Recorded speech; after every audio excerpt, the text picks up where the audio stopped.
Hello, everybody. Hello, and welcome to Thursday Throwdown. My name is Dr. Fish, and alongside me, as always, I have Nice Jewish Owl. Hello, sir. How are you? Hello, hello. Doing well. Excited to be getting into some playoff games. Yeah, we've got some exciting playoff action. All three matches are in playoffs this week for us. We've got our first match on the screen. Two Fly of Fish and Eeks of Defias Brotherhood.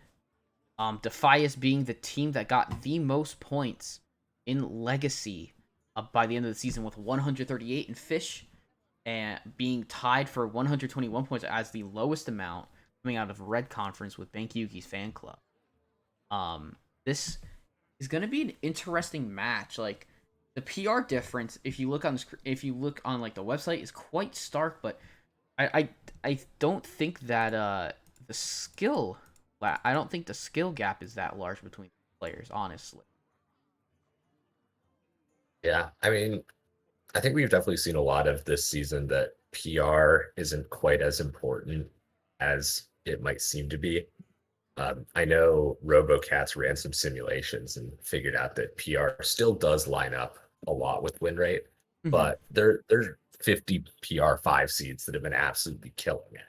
So I Yeah, don't think, especially in the five seed, I don't wouldn't use that PR gap as that much of an indicator of a difference in skill. Um, yeah. Generally, that is where you see the largest PR gaps. But the 5 seed is also where you see most of the big game hunters come each season. So, big game hunter, for those who are unaware, is the award for the person who has the greatest is the kind of like the biggest underdog who won a match essentially. Um, yeah, we have a match to talk about. We have the classes to go over. Two Fly has brought Demon Hunter, Priest, Rogue, and Warrior, while Eeks has brought Hunter, Rogue, Shaman, and Warrior. Um, yeah, so I both players both players have brought Rogue and Warrior, which are some of what are sort of considered to be the best decks out there. And Eeks has opted for Hunter and Shaman. Two Flies got the Demon Hunter and Rogue, or Demon Hunter and Priest. Um, I think Priest has sort of proven to be one of the strongest decks in the meta right now. I wouldn't be surprised to see Eeks ban it, although Shaman does have a very good matchup into Priest. So that might be a reason to keep that Priest around and instead ban the Warrior. Yeah, I can see that for sure. Um, I I look at the classes. Um, hmm, I it depending on the Rogue deck. Um, you don't necessarily have to ban the Priest. Priest lines up well into Hunter and Warrior for against Eeks. Like Priest is really good against Hunter, and Priest is really good against at least Rush Warrior. Not so much Control Warrior, but um, I think I wouldn't be surprised to see a Priest ban come from Eeks at all. Um, I'm interested what this Demon Hunter bring will be. Uh, I wouldn't rule out either deck. I would maybe lean towards Death Rattle, but who knows? Two Fly might be really good at OTK Demon Hunter and brings that out, and that would be pretty nice to some of I these think, a few decks. I think. yeah, looking at the classes and the stats, OTK Demon Hunter would be the better bring here for Two Yeah. Fly, but it's definitely a deck that if you're not very comfortable with it, it's not a good idea to bring it. Um, Oh yeah. so I wouldn't be surprised to see either one. I think if Two Fly was planning on bringing Death Rattle and then Hmm. has to switch to OTK at the last moment, that might cause some problems. Yeah. So I actually have the bands. Um. All right. So I have been told the bands are Double Warrior. That that doesn't really surprise me. I think Eeks are recognizing that Rush Warrior and Control Priest are both going to really uh, sort of dominate this lineup, and Two Fly realizing that the weak point of his lineup is likely going to be this Rogue because it's going to be the one that struggles the most against Hunter and Shaman. So he's best off getting rid of the worst matchup for that rogue and the warrior.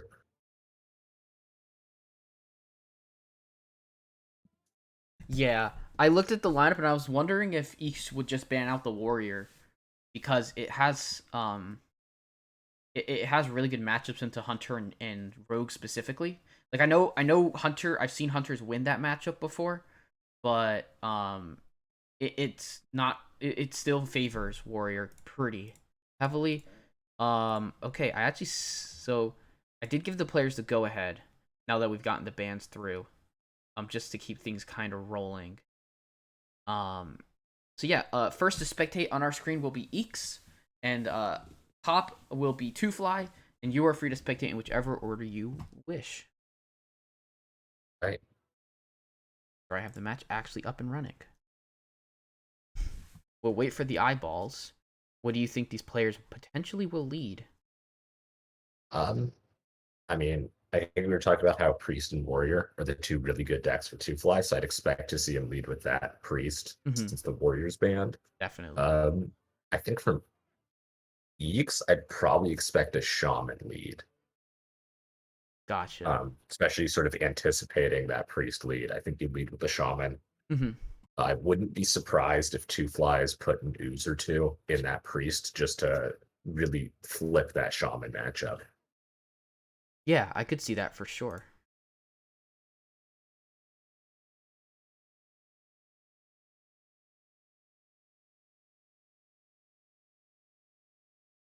We don't have eyeballs quite yet.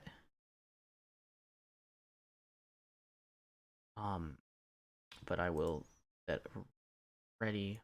Get there.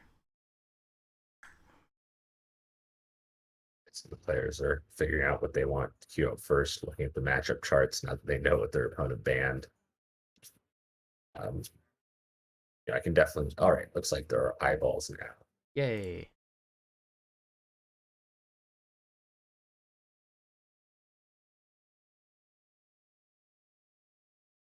Sounds good to me. This is the first match in this series, so let's see which team can get their week started on the right foot. Okay, well, I was completely wrong about what people were going to queue. It's Rogue versus Demon Hunter. Huh. And it is Death Rattle Demon Hunter. Ah, yes. I suspected this deck would be played if Priest was being left up.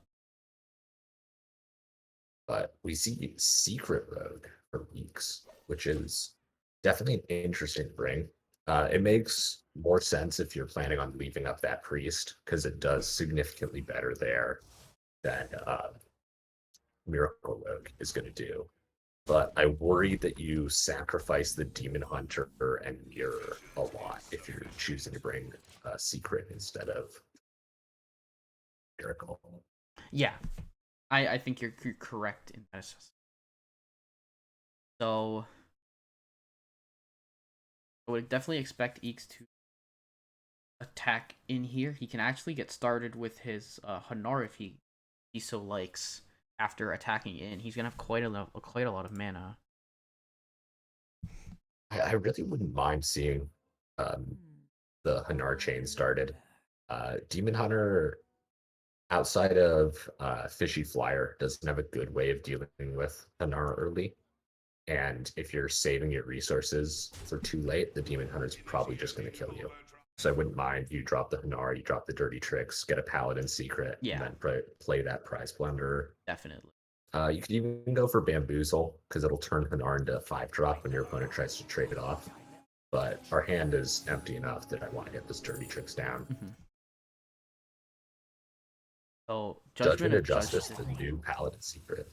Yeah, I would definitely like to see that picked because it can give you another secret. Mulling things over does pick that. Gonna opt for the Bamboozle instead of this. Maybe, yeah, opt for Bamboozle here.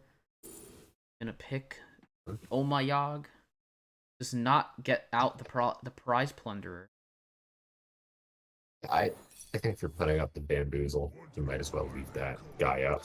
They can attack in and trigger it for you. Turns into Kodobane. Fel Rattler will fully clear this board, though. Yeah, I think my only hesitation with playing the Bamboozle over the Judgment of Justice was a situation like that, where you lose your where like you're losing your Hanar so early and you don't really have anything else to do. I can sort of see the idea with taking um, or holding the Judgment of Justice, Yeah. maybe playing the long game and Hmm. realizing one of the main ways Demon Hunter's able to win is through those Illidari Inquisitors. And if you Yeah, can turn one of those off for 1 mana, that's definitely. not a bad deal. Um, I'm a little less sure about this Oh My Yogg pick, though. I think I would have rather seen a slightly more proactive secret picked. Oh My Yogg can shut down Skull on 6, but we're not really doing much until turn 6 with this hand. Hmm. Yeah.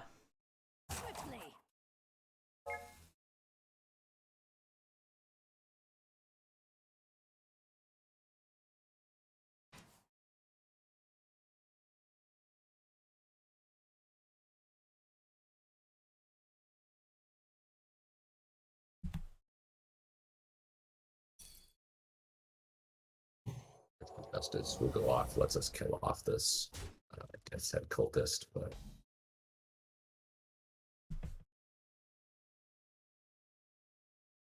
secret packs pickup here is huge. The rogue Yeah. hand was really gassing out, but if you're able to find some Wand Thieves or a Swindle or some sort of card draw here, it can really help out. Well, there is a Swindle, and there's also 2 Shadow Steps. There is also a an Octobot. Yeah. You have to drop this Octobot, but hitting the 2 dead cards in the Shadow Steps doesn't feel great. Oh, definitely.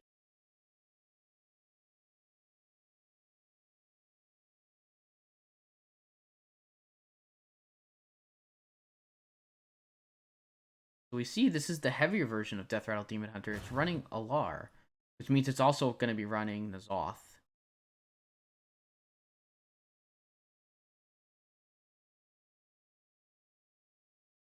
I think here we're definitely playing the Spark Drake cheat. I'd like to drop the Omayog first because we're going into turn 6 Mm-hmm. and to guarantee that we get some mana off the Spark Drake cheat. Agreed. Looks like Eeks is agreeing. Yeah.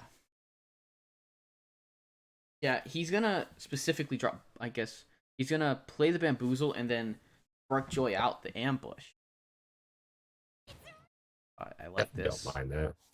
Draws a prize plunderer as well from the Spark Joy. Like he's gonna ping off. We can. He might double ping off the Alar to get rid of it.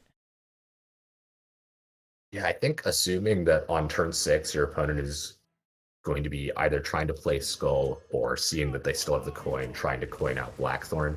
Yeah. Using that Omayag to sort of shut that plan down, and then also going a little wide on board Yeah. seems like the best option for the rogue here. I think you're definitely right. And the Demon Hunter's in a rough spot right now because they've been sort of trying to keep those dirty tricks offline to deny the card draw, but I think you have to bite the bullet at this point and let that dirty tricks activate. I agree. Um, you could do it. You could do it with the Illidari studies, or you could coin out to check for the one thing. I think now we'll just see the 3/2 gonna trigger the Bamboozle first, and it turns into an Occult Conjurer, which doesn't which means the minion dies, but the Occult Conjurer doesn't. Tusk Piercer, I believe was picked up from the from on this specific turn. Now in play, gonna have to fight the 4 damage from this Occult Conjurer. And I mean, worth noting, if the rogue was, yeah, they do draw the Shadow Step. If they were able to Shadow Step that Occult Conjurer, that could have actually been a really big problem for the Demon Hunter. oh, definitely, definitely. I think getting rid of that minion was 100% the correct play. This board can just get dealt with. Um, doesn't have to. Can just take all the trades. As really isn't much else to do this turn. It feels bad. You're probably and we're looking at the turns at the 7 mana turn, which would be Blackthorn, or even a potential like for a skull. But 2-Fly's just gonna play the Death Speaker Blackthorn here. Let's see what gets pulled. Razormane, Beastmaster, Razormane, or Razor Boar, and Talon Fordring. Talon definitely a good pickup, gonna guarantee either an Illidari Inquisitor or an Azoth draw. Yeah, for sure. Another Timely Passage. I think you have to rip it here. I don't Yeah. see any other options. I agree. I think that this... I'm not... This deck is running the Spark Joy stuff, so there's no like field contact things, but there's Jandis and there's a Shadows. There's Jandis and a Wand Thief, as well as obviously Ambush and Zakis. I might pick this Apex's Blast, honest. I guess you can. I guess you can play. I guess you can play the Netherwind. It's Apex's Black Grand Finale Netherwind Portal. Yeah, He opted for the Netherwind. I might have liked the Apexis, but I definitely understand Netherwind. Yeah. Ooh, interesting. Pretty good. Pretty interesting pickup there. They're not the best 5-drops to get. It's an awkward position of you can use this 1/8 to pop the shield, but then you probably want to make it the fake. Mm-hmm. But if you make it the real one, it like really doesn't line up well into Illidari Inquisitor. So he opts to make it the fake, but not pop that shield with it. Yeah, he'll opt to take face damage. This is really, it's quite good. That's actually a really interesting play, and I actually quite like it. There's the triggering of Omayog. Was gonna go ahead and try to coin out. Turn 2, prep. Yeah, it's dirty tricks out there. 2 draws. Second Shadow Step and Ambush. But we're gonna see the Illidari Studies, and which would inevitably lead to a skull being played here. Like the Stelina pickup, although skull is better. Yes. Ace Hunter Kreen.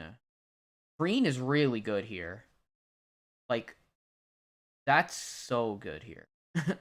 it allows this Thresher to get cleared without the minion taking damage. I think I would just drop the Kreen here and just take all these nice value trades. Yeah, I don't see a reason to not drop the Kreen while we're doing the trading. And I think I would even use my hero power to test them. I would use my hero power to test on the minion. But we're gonna just see a bunch of things dropped. He's scrambling around to get the attacks off, but he gets them off. Kills the Jandis. It's to test with the fishy flyer as opposed to hero power, but that's probably fine. Yeah. And misses the attack with face, but gets everything else in. Yeah, this is Well, we get 2 shots at a flame strike. Yeah, exactly. You do. You're gonna have to find the flame strike right here. Or in the next ones. Well, we have another shot at it. Yeah, I guess you take Mask. Here. You can go for Font of Power and try and high roll Varden, and that you're right. Yeah, you're right. You could have option than Mask right now. Yeah, you could have gone Mask for that. is like Mask is the most playable of these cards. We're not entirely in desperation. There it is. Because we do hit a flame strike. There it is. So takes the flame strike, is gonna rip it, clears all the board but the Death Speaker. 2 minions get pulled, Fel Rattler and Ectoplasm. The Divine Shield 2/2 pops off from there. So there is a decent chunk of rebound minions out for 2-Fly. That's just the strengths of this Death Rattle Demon Hunter deck. Really I gotta have to clear off the minion. I might like to see the either Dirty Tricks or Ambush get played here. One of the two. Because you know this N'Zoth is coming down next turn. Yeah. It's either N'Zoth or you're getting hit in the face for 8. Yeah. And neither of those are good. He's not opting to do either of those. He's gonna make a wide board, go with Selena, put a card back in the deck. Opsa put the Mask of Cthulhu back in I really back in like this Eeks' Stelina deck. play. Yeah. Because the only way the Demon Hunter loses here is if those two discounted cards in hand are Alex and Tenwu along with the Shadow Step. Yeah. And you can play that Stelina and just remove that like one possible out your Yeah, he knows hands. that he knows about the wicked stabs and he knows about the ambush. Kazakus doesn't do a whole lot here. Very likely, but we'll see. Gonna play it. Maybe 5 mana lifesteal deal 3. like when you're 5 mana not dead, lifesteal deal hopefully. 3 is actually pretty good, yeah. His lifesteal. Wondering what I don't know exactly what the pick's gonna be. Is that Deal 3. did he go taunt copy? Lifesteal deal 3. Okay, never Nope, mind. I was wrong. Lifesteal deal 3. Lifesteal deal 3 twice. That was quite good. Maybe not dead. Yes, maybe not dead. Considering maybe using a wicked stab on something. Yeah, it feels bad having to put 6 damage into a divine shield. But if it gets hit and it doesn't get cleared, then the damage doesn't come in. Just gonna have to use everything for clear, but now this rogue's gonna be allowed to heal. N'Zoth would be. I feel like you just dropped N'Zoth here. Like I don't see a reason to do anything but play the N'Zoth and hero. Like you can hero power first and try and draw something, but I think N'Zoth's just so strong. You're gonna get back a Fel Rattler. You're gonna get back a Lar.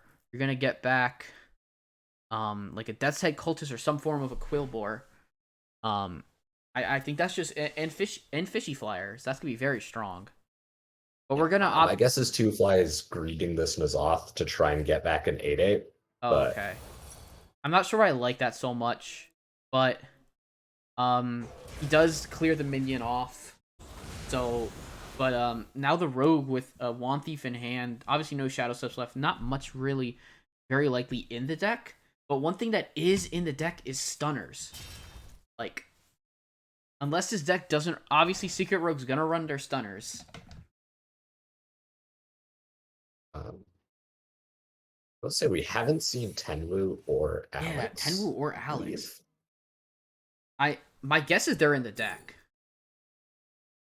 There's no, obviously Tenwu and Alex coming in so late in the game is a bit rough, but at the same time, like it's pretty dang strong. Like you can't play them on the same turn, which is unfortunate because both of the Octobots are gone. I think I. Well, I don't know if you can see that it was fire. Take the fireball, but Yeah, it's not a great situation to be in. We have our mask. yeah.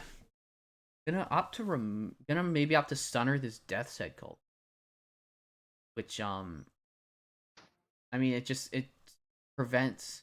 I think double stunnering here is not amazing, but I don't think there's really any other great scenarios to use stunner. that second. I think we have to use that second. I was gonna say I think we needed to use that second stunner on our own Wand Thief because we know this N'Zoth is coming and we don't have a board clear yet.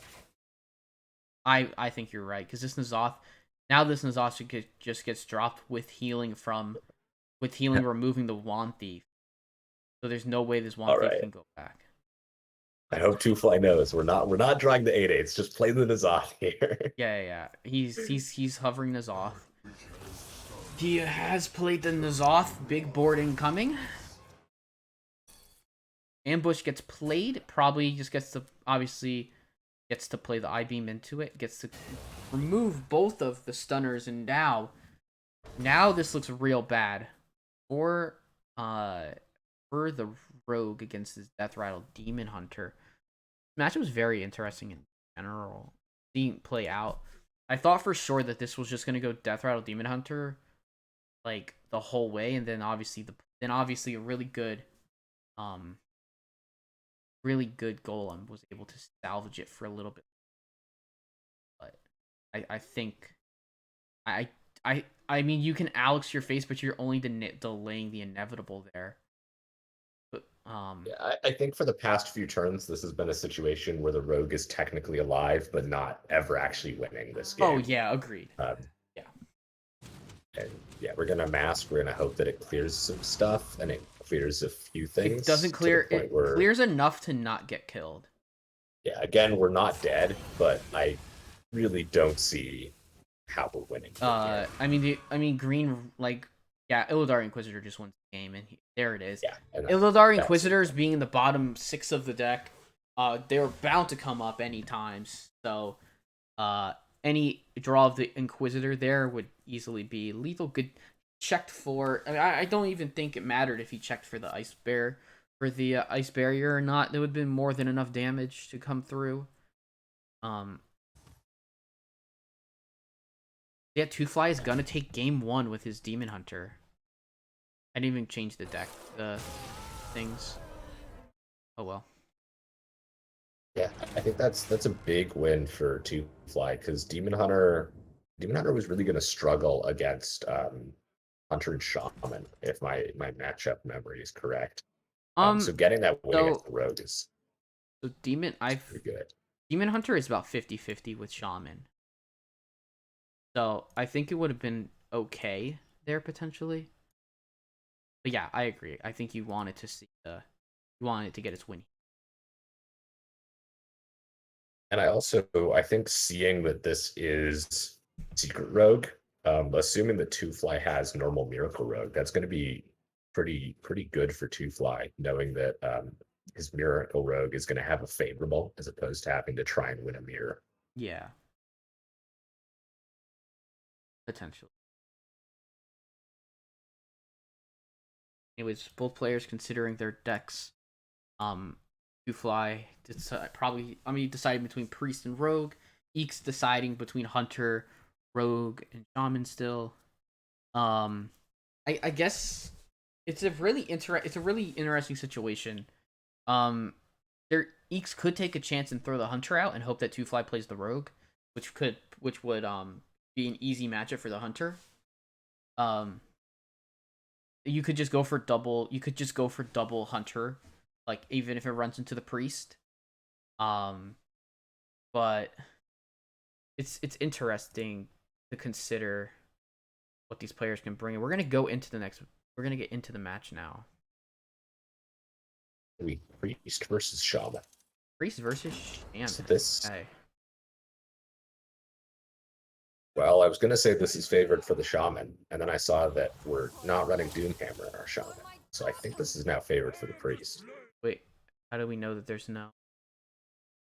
Oh, is it Ellie? Well, I see a Whack-A-Null, and I don't think there's a huge amount of overlap in decks that run both Whack-A-Nulls and Doomhammers. Yeah, you're probably right. Elemental Shaman doesn't run Doom. Sometimes runs Doomhammer. I was looking at the Menacing Nimbus because I don't think that's played in a lot of Shaman decks like that aren't just elemental decks. Yeah, that is another one that. But Eeks has a curve.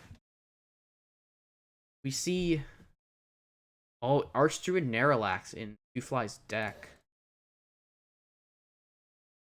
So this is a matchup that is quite favored for the Priest. Mm-hmm. Just because Elemental Shaman really relies on getting sort of an explosive and somewhat aggressive start on the board, and Priest is really good at shutting those down. Yeah, and we see the condemn in Two Fly's hand. That's going to be very big, against especially especially against this early, specifically this early board. Yeah, we're looking at probably the Primal Dungeoneer coming out here. Maybe the Whack-A-Null Hammer to try and buff the board a little bit. Because you want to get as much damage in as fast as possible to this Priest. If you're gonna have any shot. There's double condemn, which on turn 5 would be massive to just clear kind of any board from the Shaman. I think a huge part for Eeks in this matchup is going to be making sure to not burn all his resources very fast.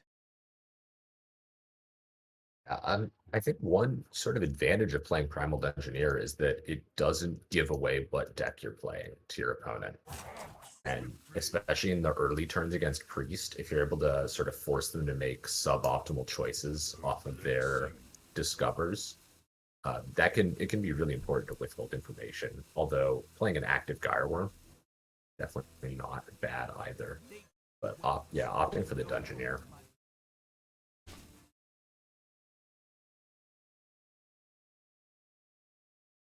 Yep.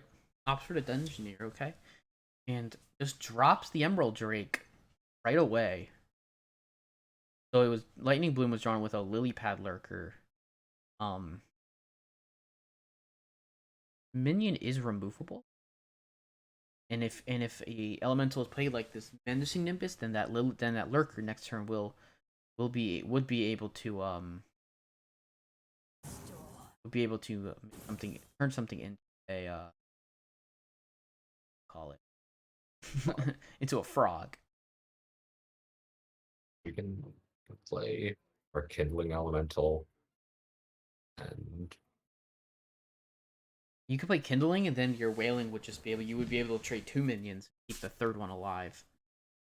we could even trade in Lightning Bolt, which I don't mind. Yeah. And it looks like that's what we're Winning a whack. Winning a whack. Okay. Okay.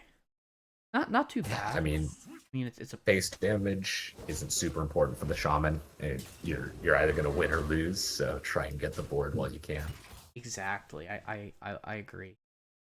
So so 2-5 is gonna opt for a palm reading, death, thrive in the shadows, and power word fortitude. I don't think you ever really take the fortitude here. Your opponent has tipped their hand. You know they're elemental shaman. Making a big minion isn't great because of that lily pad lurker. I'd probably go for the thrive, but I don't know what's in the deck. I was gonna say you go thrive. Like he knows his deck, so I think it was either definitely thrive or death. And if you go for death, you're anticipating having to kill off fire Ellies, which are 6 attacks. So they would die to it. And lily pad lurker too, I guess, is 5 attack. But there's not a lot of other needed minions that need to be removed that can be removed with death in this deck. So gonna go for the double condemn off of that. So that's a board gone. I don't mind this Crimson Hothead, but I think I would have liked taking Onyx Mage Scribe a little more there. We're dropping a lot of cards from our hand, and even though there's a lot of generation, Priest does lack in card draw, and if the Priest runs out of resources, it's going to be hard to recover. I agree completely. And this Light Shower Elemental is nice. Let's see if he pairs it with the Flash Heal. He does not. But Elemental was played last turn, and Lilypad Lurker now costs 4. So I would be very surprised if we didn't see Lilypad Lurker just turn the 6/6 into a frog. Yeah, I definitely agree. I think getting rid of this taunt, denying the healing, and messing up your opponent's raised dead pool just seems very, very good. Yes. And you make a 5/6 too. And it also, I mean, I guess if this deck doesn't look like a N'Zoth list, this was Priest list, but if it was, it would be it would like take the elemental away for now and would have a extra kind of useless beast. Although Priest can take a 0/1 and buff it up, so but regardless, the Sethic come out with a death. This Sethic draw is huge. Yeah, Sethic is big. All this extra random generation for Priest. We're gonna opt to use the gotta play Hothead. Then we're gonna Nightmare the Hothead. Yeah, I like this. I like this. Yeah. Nightmare's not very used. This will stop face damage for next turn. Pending that there's no Lilypad Lurker drawn by Eeks or no Lilypad Lurker in hand. From 2Fly's perspective. I also think it's nice to put that Nightmare on a taunt because it means your opponent sort of feels bad about using resources to clear it because it's going to die anyways. That's true. So it's sort of just I can't be attacked this turn. Yeah. There's I 12 points of burn. All along with this fire elemental, there's 16 burn just in hand for the shaman Yeah, right there's a now. lot of burn in hand, and this gyre worm, it would do a really nice job cleaning up this. Would do a very nice job cleaning up the Sethik Veil Weaver since there's no other than playing Serpent Shrine on it. There's no other other than using a burn spell on it. Um, that's probably the best way of actually dealing with this Sethik is developing your own tempo while removing your opponent's I think definitely board. start with the Dungeoneer. Oh, Always 100. draw first, Yep. but Yeah. we're likely not playing an elemental this turn, so I'd like to get this Gyre Worm down, and it sets up for our Arid Storm the next turn. Exactly. Yeah.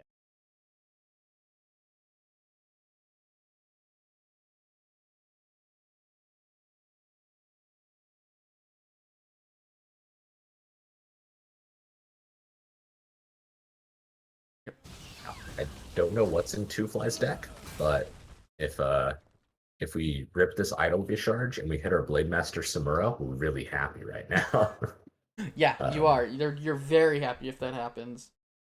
I would just rip it. I would just rip the idol and hope it. I mean, I guess there's a chance that you don't want to rip the idol, but um, you have five. You have the 5 heal off of the flash heal. If you don't quite get that samurai or whatever, this is pretty good. You get 3 decent options. I would think it's either palm reading or draconic. I think we might have to play the Soul Mirror this turn, though. Let's try the palm reading instead. Okay, we'll go renew, palm reading, renew. Maybe we can get another palm reading. Oh, Yeah, we don't. yeah, just thrive or Uh, apotheosis. Definitely Raise dead Hysteria. hysteria. You take hysteria. I mean I don't think I think he's I don't know, he's not quite dead, right? Very No. close. There's 4, 7, 10 damage from hand this turn. There might even be Yeah. more if I There's 11 on board and 10 from hand. If the Serpent Shrine hits, oh goodness, what's her name?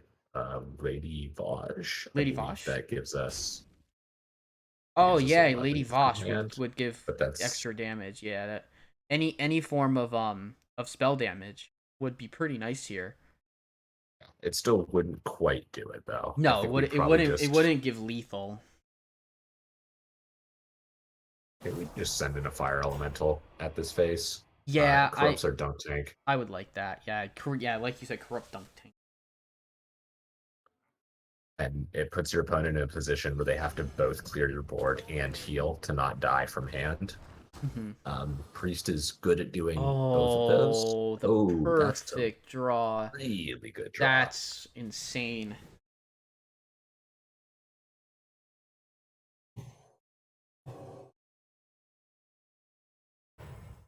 This does clear the board fully, but the burn damage still stands over time.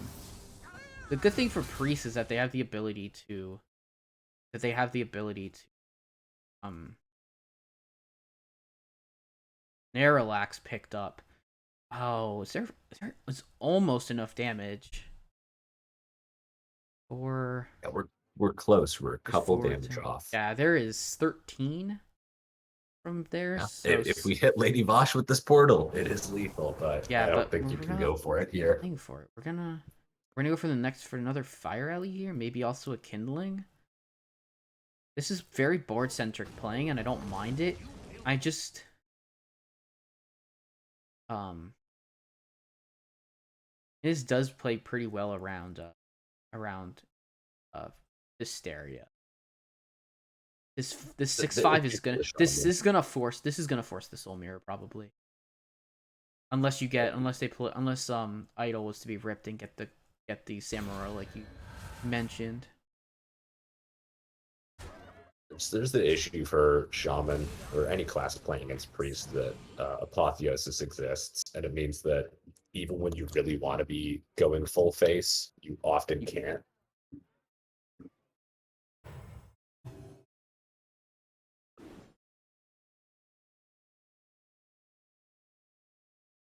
There's custodian. That would draw another weapon. Um I don't know if there's 2 Whack-A-Knolls in the deck or not. I would guess there is. Yeah. So we have 17 burn in hand, but we don't have enough mana to play it all this turn. I'd expect Cage Match, Whack-A-Knoll, and then we probably throw our down Tank Face because it'll clear off the board as well. I would like to see that play, yeah.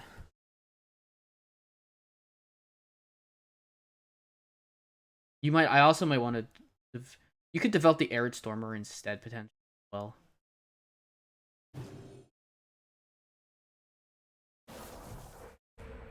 Yeah, I was gonna opt for the Arid Stormer. Well, maybe. maybe yeah. He is being considered. I don't know if I would. I don't know why we're bumping into the. I don't know why we're considering bumping. Setting up for Earth Revenant. Oh, Earth I Revenant. don't Okay. hate that, but I think I'd prefer either Stormer or Dunk Tank to just set up more potential damage. Exactly, yeah. And there's no Soul Mirror left, unless there's a generated one off of a drawn palm reading, because we already know that actually we don't know if there's any palm reading in hand. We knew that one was played already, and then one created by. So, So we can go Nightmare Hysteria on this 3/3, and that'll fully clear this board. yeah. I see that, think and 2 you Fly seems to be have to spotting do it on that. the 3/3. Looks like he was targeting the 3/2. I'm pretty sure you had to do it on the 3/3, otherwise Yeah, you get unlucky and the kindling will live. Oh, okay. Yeah, that's true.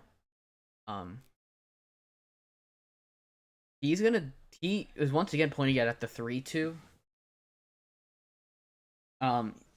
He's definitely probably deciding which one to put it on, and he correctly finds that it has to be on the 3/3 to make it a 7/7. And it might not clear the strength totem. Actually, it will every time. It might not have cleared only the strength totem might have lived. But I think it's so close, right? It should just be lethal regardless, without heal, or even with heal. I think it's lethal. Yeah, we have 16 from hand right now for 9 mana. Yeah, so this shaman's gonna squeak it in or squeak by, in a not so great matchup for himself. I think Eek's just doing the damage calculations. Definitely. Still very close. I think the priest bricked a little in that it didn't draw any apotheoses. Yes. And I think that could have pretty easily changed this game around. I agree. But the shaman is going to squeak through.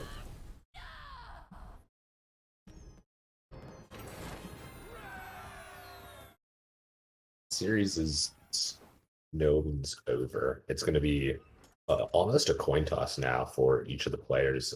If 2 Fly cues this priest into Eek's rogue, the priest is going to struggle. And if 2 Fly cues rogue into hunter, rogue's going to struggle. But if you're able to do it the other way around, you get some very favorables. So I think both players, in terms of math, the deck you queue doesn't matter, but the math changes if your opponent thinks it matters, so you can try and mind games. True.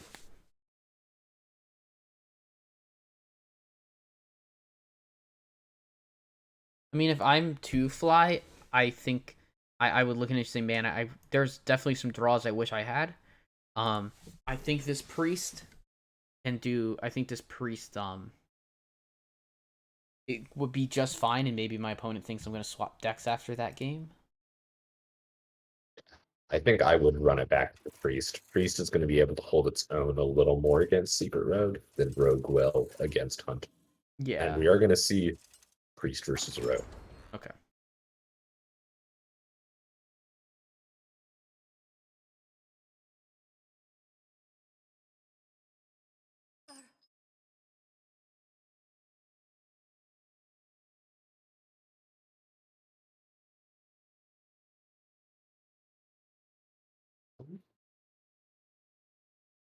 If I'm the Rogue, I think I want to keep Spark Joy in one of these secrets and then drop the other 2 cards. If I'm the priest, maybe keep Draconic. I don't think we keep Condemn or Light Shower. So Condemn's a lot better against Miracle Rogue. yeah, I think I dropped the passage in the ambush. I think you want dirty tricks to come off the spark joy here. I don't think ambush does that much early. We're out for both secrets. So might just play 1 on 2 into spark joy on 3. We'll see. On that. This is a nice curve for the priest though. 1 into 2 into 3. Yeah. Definitely. Good curve. Picks a Brightwing.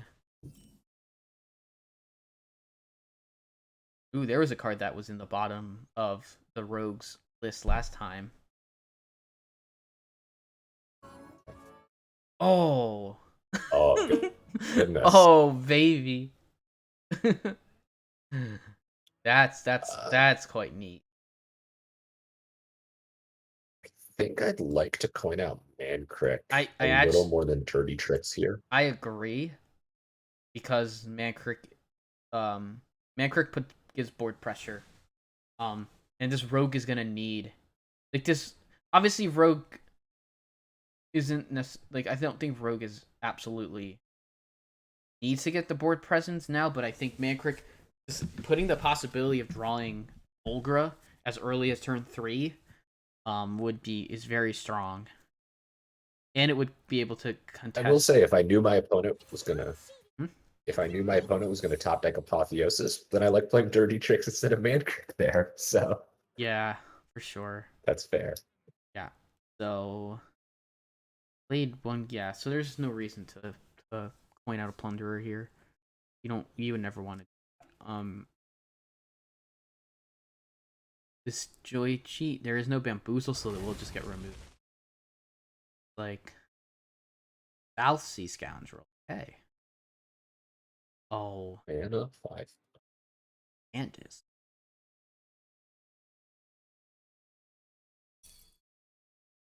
Definitely an interesting choice. We have Samuro Apo, so we have a decent way to deal with this Jandis.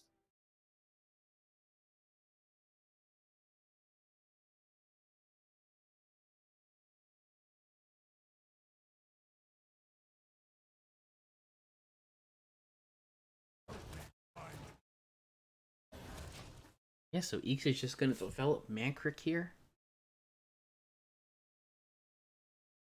Shadow form thrive in auspicious spirits. Opts for thrive in the shadows. Good. I think the wand maker would be quite a nice drop here. You want to get. I mean, we know this is dirty tricks, so yeah, definitely.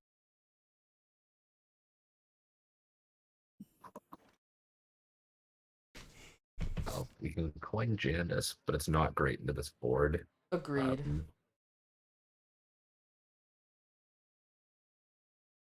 The other option is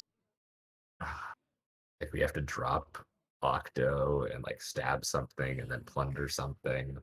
That also doesn't feel great. Mm-hmm. This Octo is gonna have such a hard time surviving being put on the board. You could go Octobot. We could stab the 1/3 and then you plunderer the 5/2. And then maybe you shadow. If we're ever forced to plunder our own Octo here. Oh, maybe. Yeah, you could plunder your own Octo, for sure.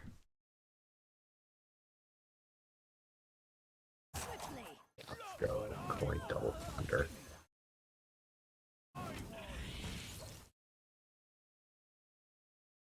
Okay.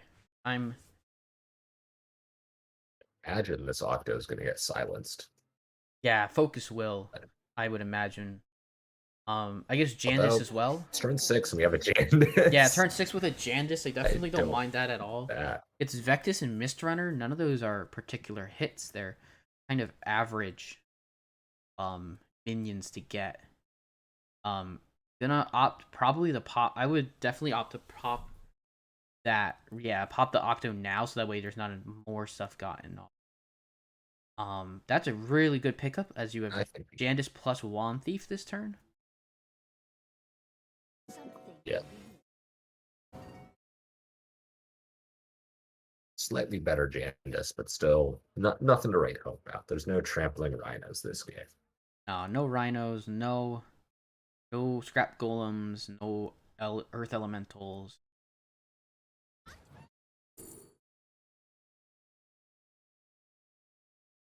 Counterspell, Potion, and Cone of Cold.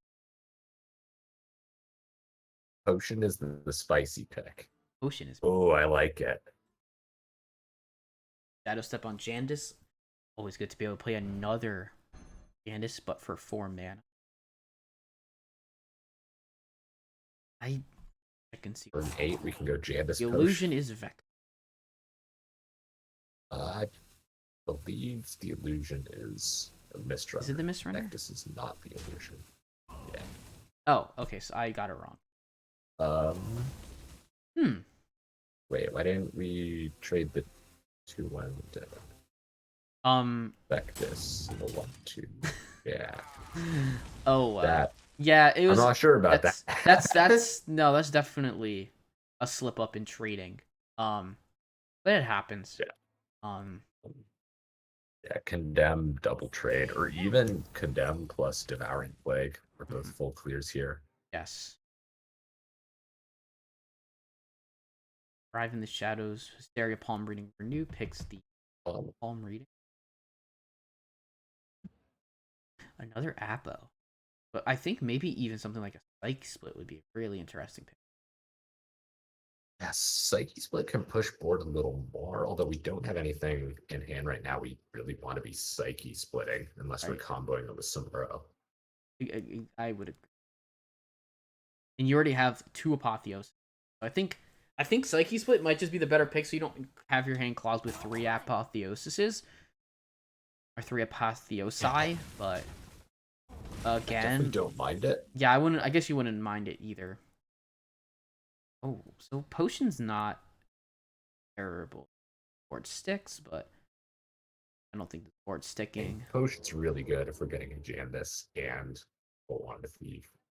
I think you want to make Kodo Bane. Generally, you probably want to make Kodo Bane the illusion here. Yeah.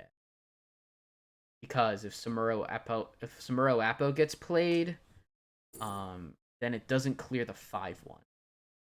Or the 5-4. It becomes a 5-4. For 3 mana, we can destroy all frozen minions. That's really strong. We picked Runed Orb instead. Wait. Oh, there was an option for like Shatter, right? Shatter? Yes.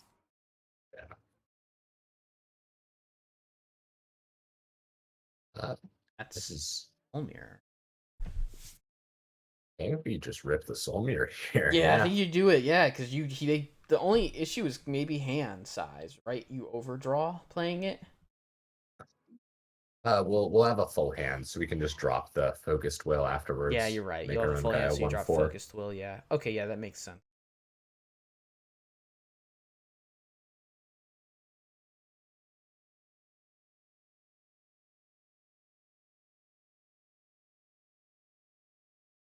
I mean, you could do it. I mean, you could do it before, but then then say like the illusion is the 5-4, then the Kodo Bane would have. Yeah, I'm gonna just drop the Focus Will to make. I'm not sure why we gave our opponent's minion more health. That was interesting. Yeah, I don't know why either. I don't know. Maybe Two Fly didn't know how to. Maybe Two Fly didn't read the card that says silence a minion, not an opponent minion.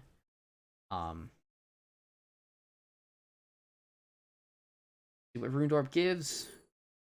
Leaf Passage Plagiarize. I think you just take an extra Secret Passage. What do you think? I'm not sure. I really don't mind this Plagiarize. I think the cards in your deck, you kind of want to draw them and have them in your hand like normally, as opposed to having to play them that turn. Makes sense. Now we get to cheat it out here too with the Spark Joy. And now just tank face and do extra.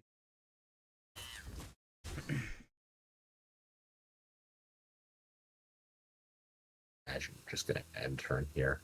I think the the rogue sort of has to play for the combo end game and hope the opponent doesn't have a Lucia. Yeah.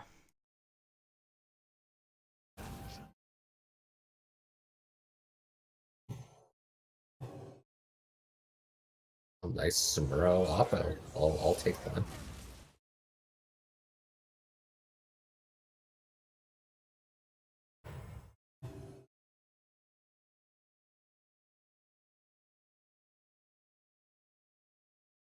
Yeah, Samuro Appo for the Rook. It's pretty nice.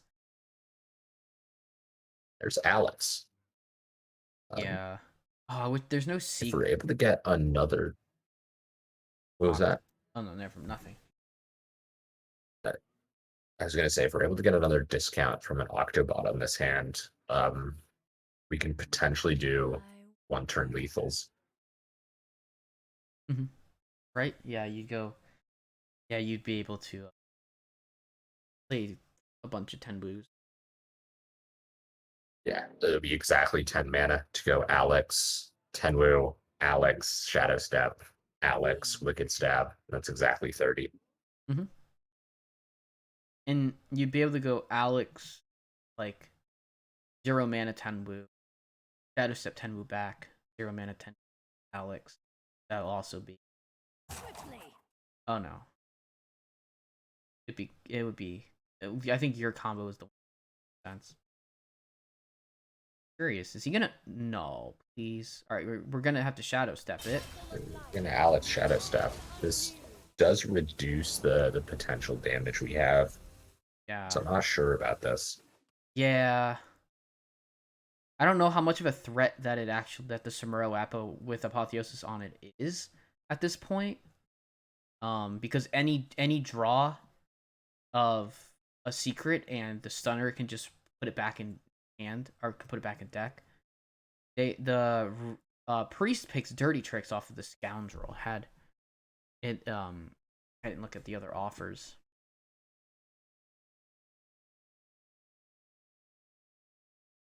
This rogue is going to mill a card here. Potentially two if we draw. Yeah, we didn't get another scoundrel from that raised deck.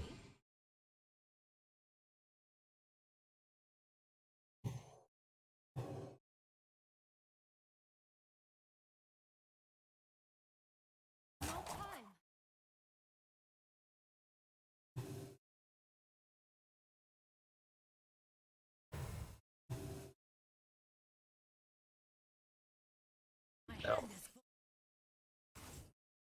Bamboozle, not the worst thing to mill, but definitely not something you really wanted to mill. No, yeah, you wanted the secret.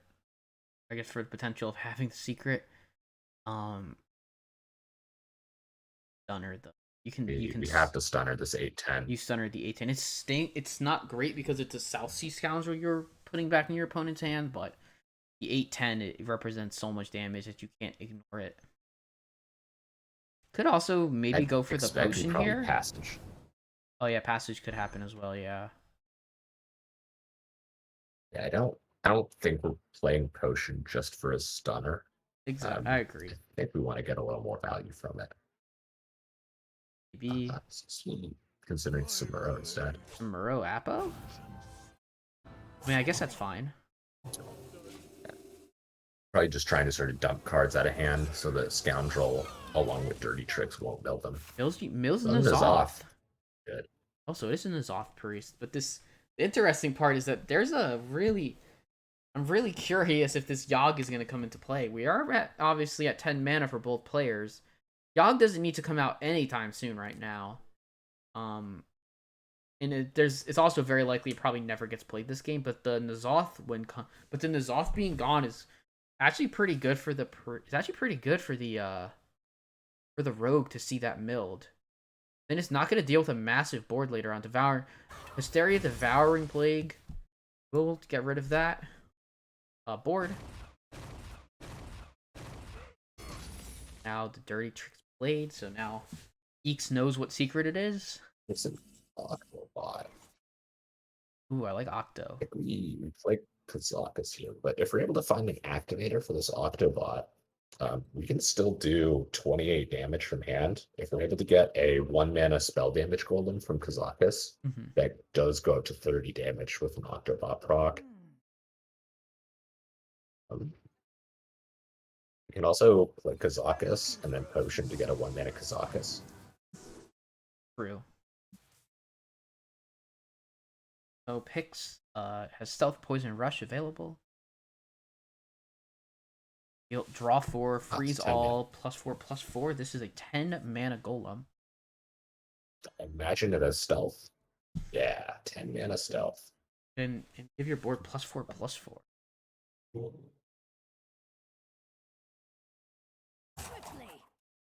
Play out this Octo. Don't know if we have anything in deck that would let us proc it off of this passage. Although, yeah, so just maybe an Og Merchant. Like. But otherwise, I don't think so. Dirty Tricks activate. 2 draws come in. Both these players are getting very low on ability to sling cards, but this rogue is staying at a 9-mana hand, so this scoundrel will mill card from the rogue. Olgra Hanar Passage. Gonna take Passage. Passage is when you don't want your opponent to draw. Yeah. I don't think that this rogue is particularly caring about passages anymore. Like he split. This is in theory denying the ability to activate this Octobot, but we can play this Golem and it'll buff up the health on our Octo. And I think that has to be what you go for here. I agree. I think you go just for because that. There's that potential lethal next turn. Mm-hmm. And then you can even just play a 0-mana. You can play 0-mana Kazakus after. You play 0-mana Kazakus and try and find a 1-mana spell damage. Sure. Considering options, has hovered between the Golem and a Wicked Stab, but does opt for this for specific play. See if he goes for the 0-mana Kazakus or if he holds for now. You kind of have to. Yeah, let's see what he picks. Poisonous Divine Shield Stealth. And another 10 mana. Now we're opting for another 10 mana. 3 to all minions. I don't mind another 10 mana one. It's just another big threat. I liked your idea of going for the I liked your idea a little bit more. And to be fair, we do have a 10/10 stealth. Yes. So yeah, so I mean 10/10 we'll stealth you can still get lethal off of this. There was no damage taken by Xyrella, so she can't heal up and then just blast this board with Xyrella, so has to find other ways to get that done. This rogue is looking at a good spot with a 6-mana Alex in hand with Tenwu. we palm reading. We hoped for. I think we had to hope for Soul Mirror. Yeah, Soul Mirror would have been the biggest. Would have been such a clutch play. But gonna get a rally instead. Maybe there was a play with Idol where you got like. Wait. Oh, can heal up the minion. Oh yeah, with the Desperate Prayer now. No, if Desperate Prayer face doesn't. With you hit. Yeah, he would have to. If we hit face with the 6/5 and then Desperate Prayer, we could full clear, or not.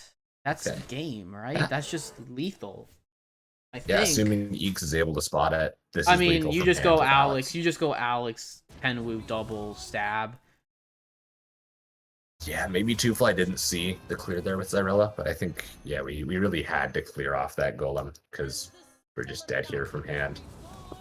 Yeah, he'll just play 1 stab and that'll be game. Yeah, huge plays, spots from. I imagine Two-Fly is going to run it back with the Priest because it's so much better into Hunter than Rogue is going to be. Yeah. But it is going to mean that Fish is going to struggle to win this match because they're going to have to win Rogue versus Hunter. And Yes. I don't know of any Rogue builds that are going to be favored into Hunter.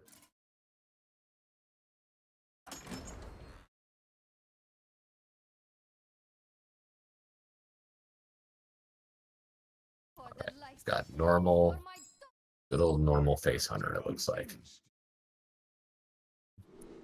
Yeah.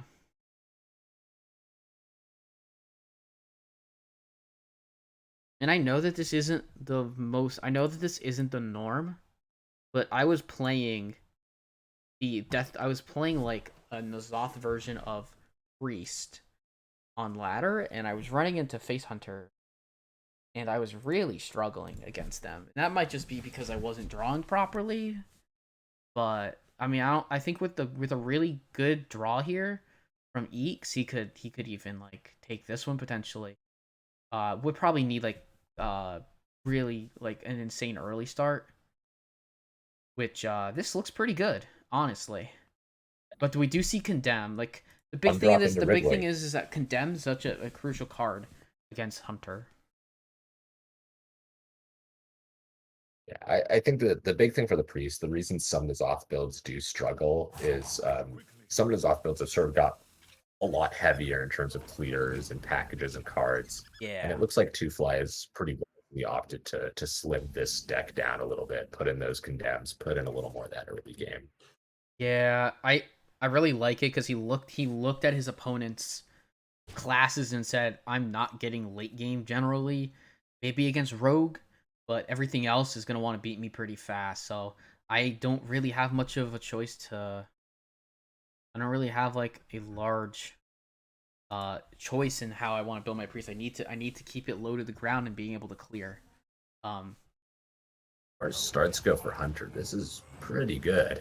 oh exactly. This is a great start for We're just Hunter. casually pushing 6 damage. We've got our opponent to 20 on turn 3. Yes. Okay. Opts to trade instead. Yeah, it's Don't not mind trading. the worst thing. Definitely. And This if you know your opponent's going to draw Apo, trading's definitely correct. definitely, yeah. That's the one thing about this matchup. Hunter can get as much damage in as they like, but yeah, but Apo will kill a game. Fortunately, It's throwing out that Condemn to set up for Renew and Desirella clear next turn. Makes sense to me. yeah, I agree. And there really isn't anything that hunters because hunter seekers don't interact with spells. So Yeah, it's got to be Freezing Trap. Your opponent really wants to play Blade Master plus Oppo, and Freezing Trap completely shuts that plan down. yeah, Yeah, we're gonna go renew coins Irella, and I think Two Fly very much hoping opponent doesn't have Rhino here. Ooh, that's also pretty big for the Hunter.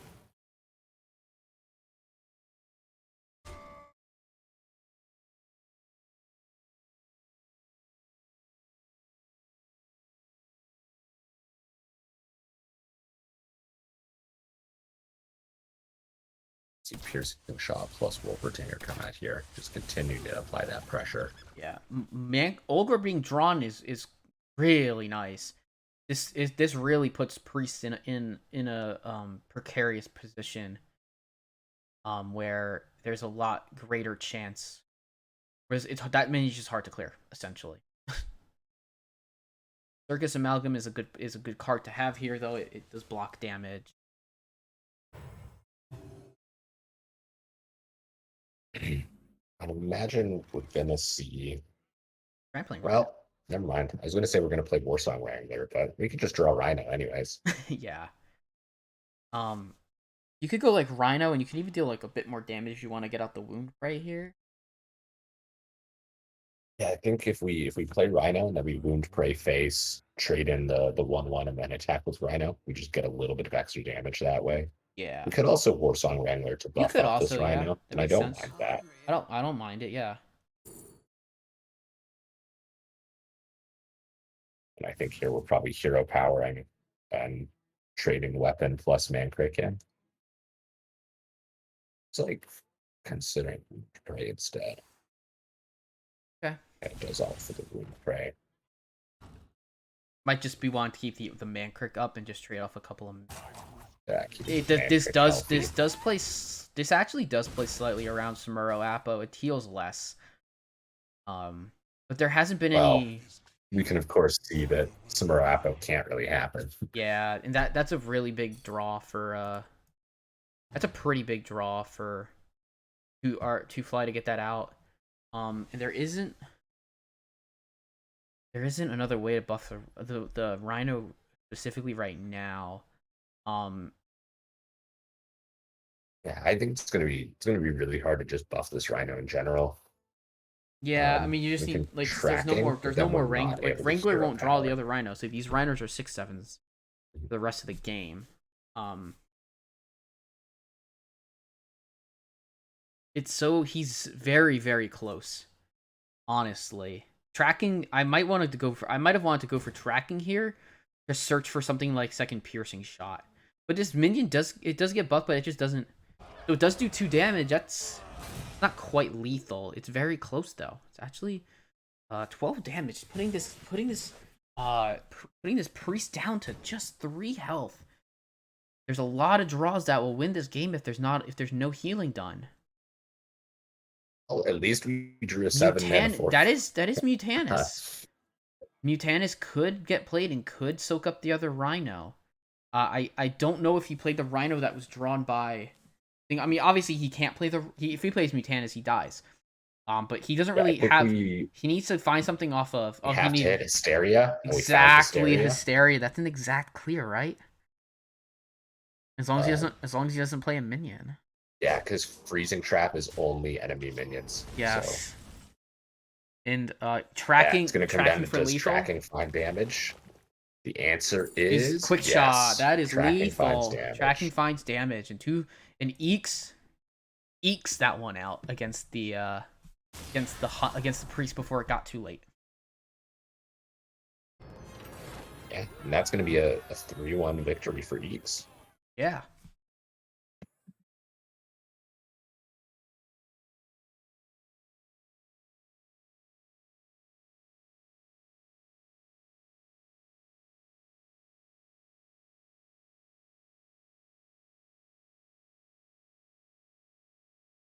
Okay, so congratulations to Eeks on winning. I'm going to message him and ask him about an interview.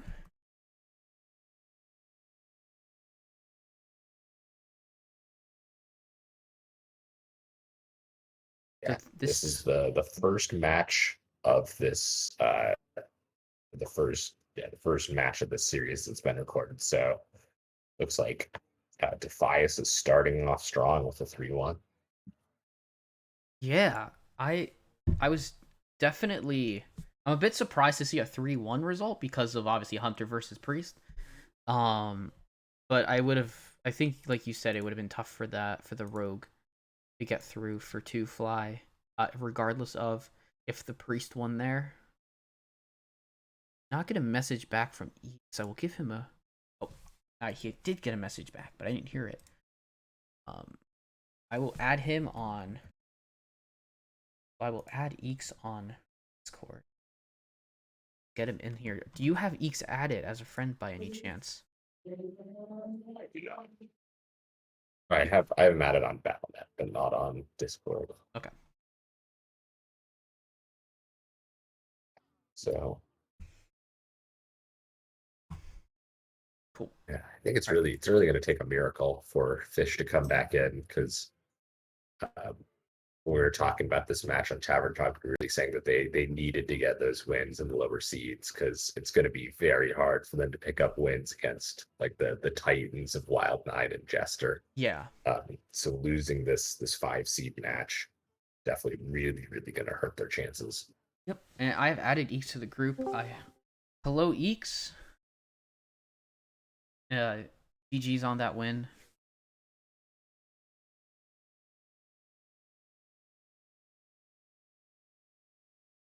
Just waiting on a mic.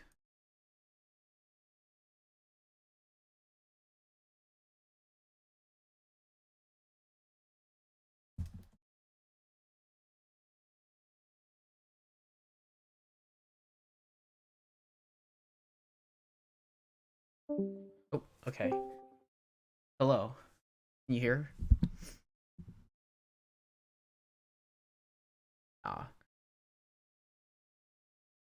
Having some mic troubles. Yeah, just having Uh-oh. some mic troubles. He's gonna restart Discord, but we'll get a super short interview. Meanwhile, I will pull up the second match on the screen and we can discuss that um for a super brief time. Yeah. Uh, Man, call us RoboCats because we're going straight from the 5 seed to the 1 seed with this next match. We're going to be having Coles versus Agent PWE. Yeah. Hello. Oh, we're having some Discord Oh issue. no. He's having it. We're just having some mic issues. Hopefully this gets fixed. I don't want to keep Coles and Agent working too long, so we'll see how much time we get. Um,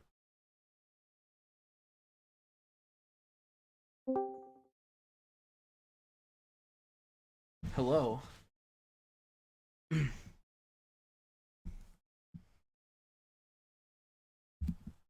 um, like, can you Oh, see? I looks like guess we're I don't know if we can hear. I don't know if Eeks is looks talking. like Yeah, he's. If you want, we can just do it with we can just do it with text if you want, or no interview. If that's whatever.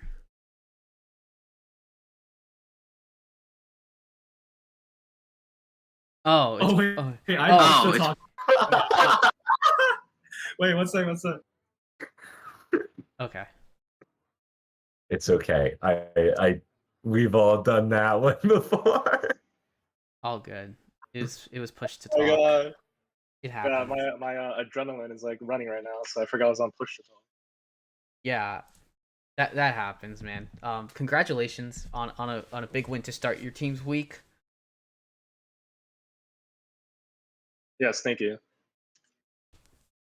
So, I mean, I think the warrior. I think the warrior band that you put was very was pretty explanatory. Um, I like the secret rogue bring with the priest being in the lineup.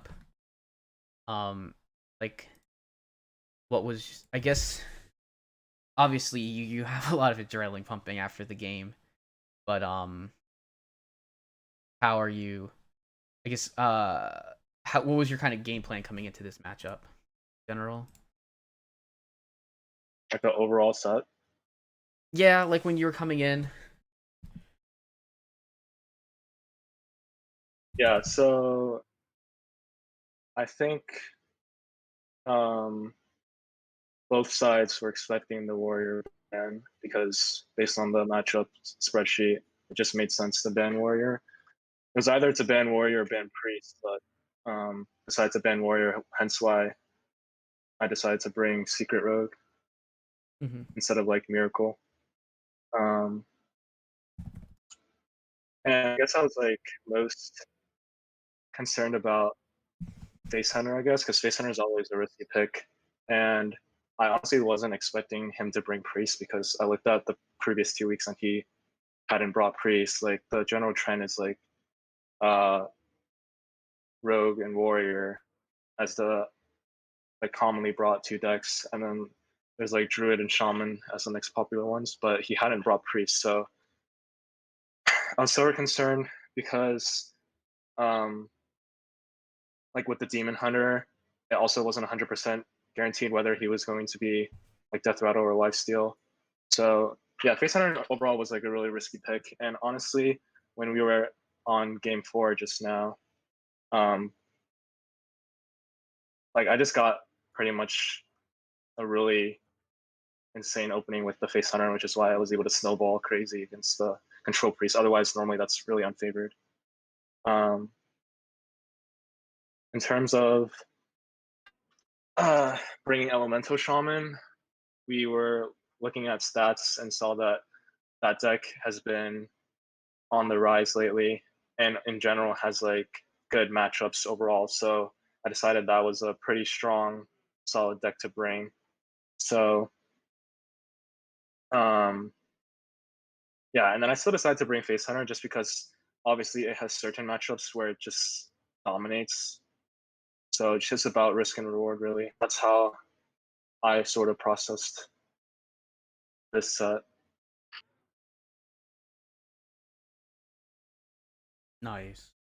Yeah. Lila, do you have? Makes sense. We have time for like one. I guess like one more question. Unfortunately, the other match, they're raring to go. Okay, sure. I don't really have any questions. Congrats on the victory. I think Oh, it okay. was very well navigated across all of those games. I did want to ask with the rogue game, were you sort of going for the Tenwu combo plan the whole time, or did you sort of uh, transition into going for that plan at some point during the match? Because I did notice you used one of your shadow steps earlier in the game, which is usually if you're going for the combo, you try and conserve those, but ended up working out. I think in the big picture, I was looking for the combo because especially in that matchup, it's so like control heavy that the best way for Rogue to win is to have that combo. Looking back on it, uh, that was probably like one of the plays that I could have planned out more optimally, just like using that shadow step early on. I probably would have gone for like just like the Samuro Apo play instead there. But anyways, I had like a full hand, so I had to like play out cards, and the other options didn't seem that optimal. Like the other optimal play would have probably been Samuro Apo. But I also wasn't too concerned about using one shadow step because I still had both wicked stabs in hand. So that's already like with Tenwu in hand and discounted Alexstrasza, that still does like 28 damage. So I wasn't too worried about getting that last 2 damage and using one shadow step. But in hindsight, I probably would have gone for the Samuro Apotheosis play on that turn instead of Alex shadow step to kill the Samuro. Like I didn't really need to kill the Samuro.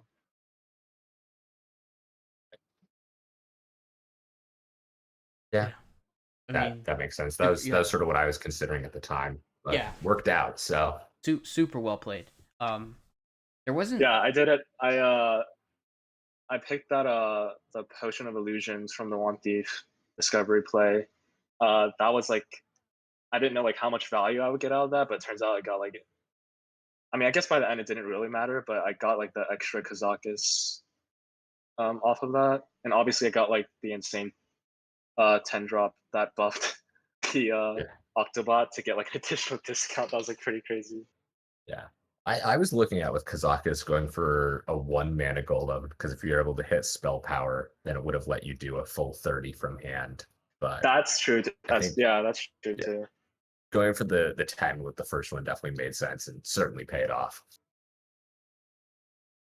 Yeah, for a second one, I definitely could have gone for like a 1 drop with spell damage, like you said, because I probably didn't need the second 10 drop unless I was thinking of like really outvaluing him. Oh, also the burning the Zod was like crazy too. Mm-hmm. Well, Were congrats you gonna on ask the something, Doctor Fresh? No, I want to. I need to get the other match going.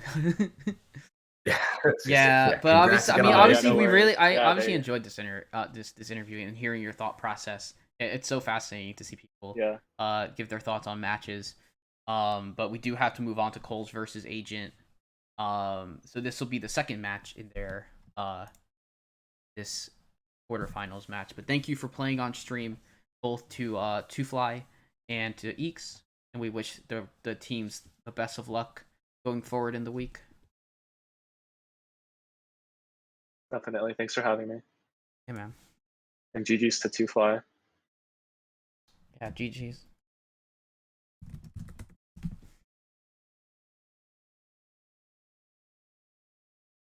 All right, so All we're all right. set here. Yeah. All right, thanks guys.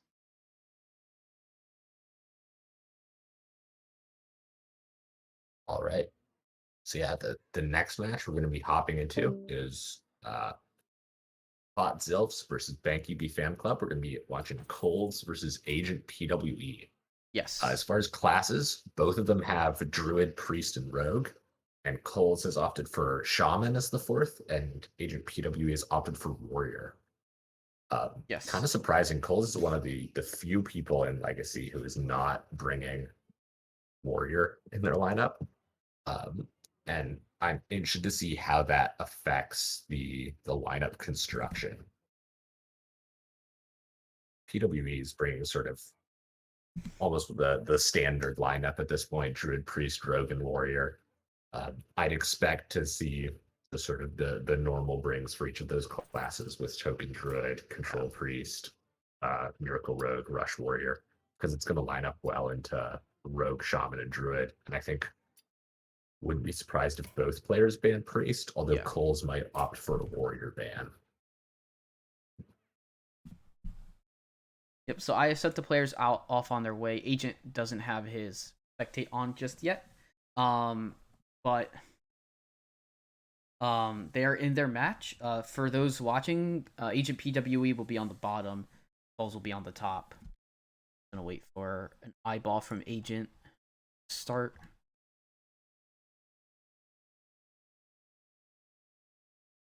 And it is a double priest ban, I should mention.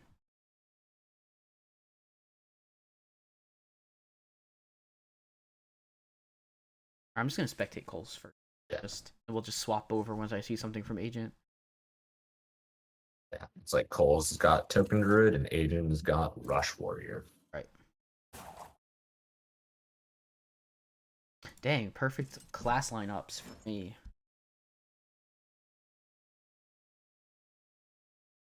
Ooh, it looks like there's a disconnect. Get into the match. He has disconnected from the. They will be back very shortly. I think PWE is relogging to try and get spectate in. Oh, he got a yeah, that would make sense. He got spectate bug. So we can watch him. Yeah. All good. He's logging in right now.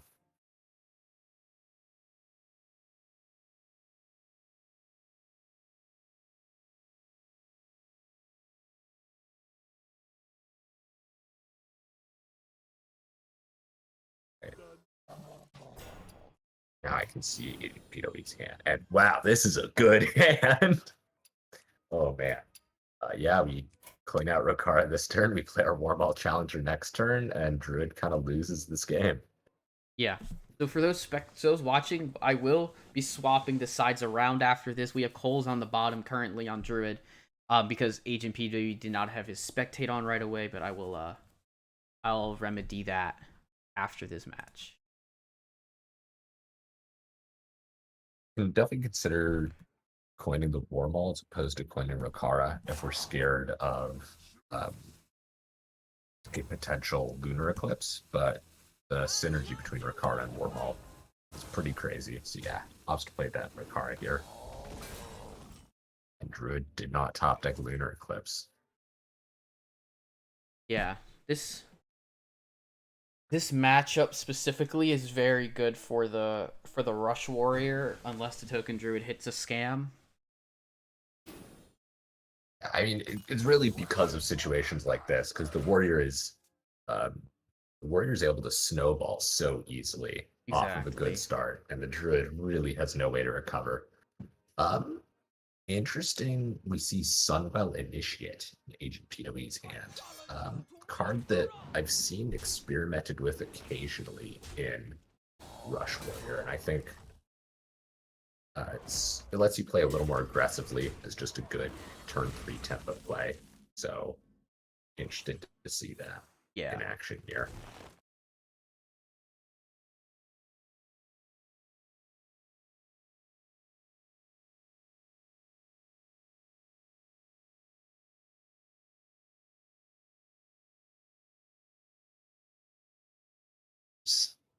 Lunar Eclipse, but it's just a little bit too late. This Rokara is going to escape range next turn.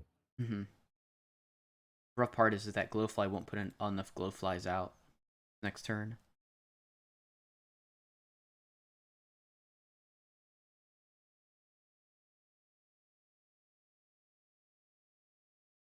The only thing that's going to be targetable is the Gnarg.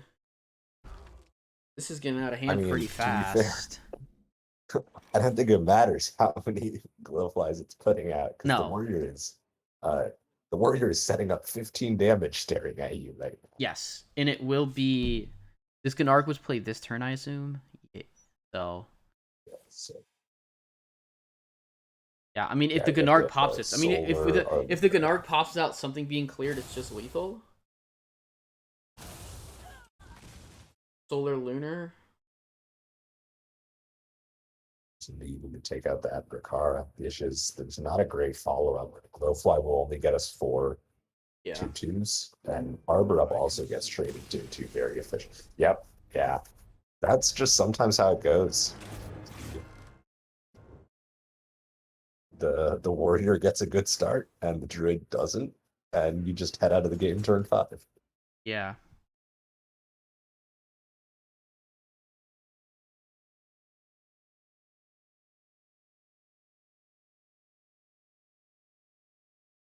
Later they're gonna have to get back into the game because one of them disconnected. Yeah.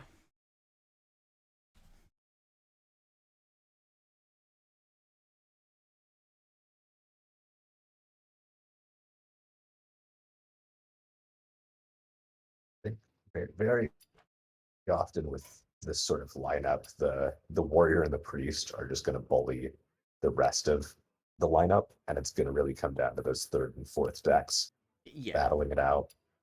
So I'd expect a Mhm. lot of this is really going to come down to shaman versus druid.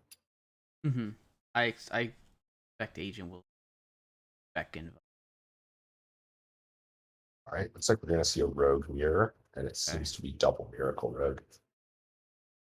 That's always, it's so interesting to watch.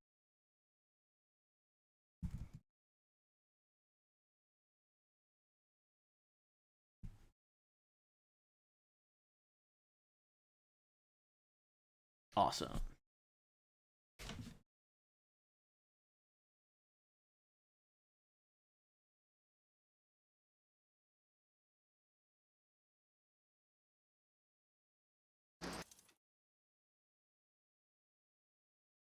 Okay, Agent PWE does have a news.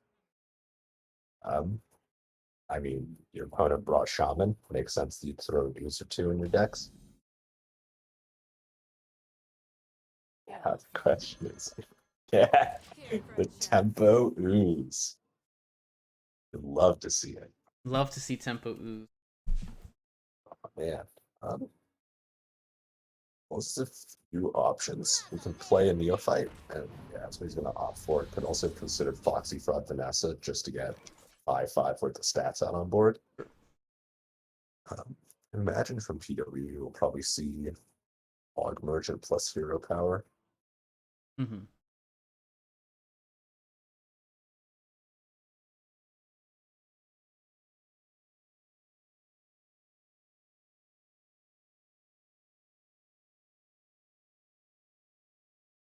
This thing when try and keep a little bit of board.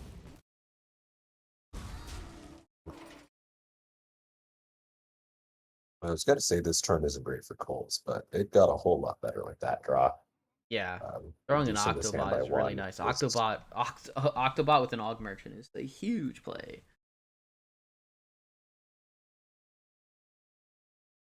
especially just setting up for that field contact turn next turn. Yeah. Definitely going to pose some problems for PWE. Mhm.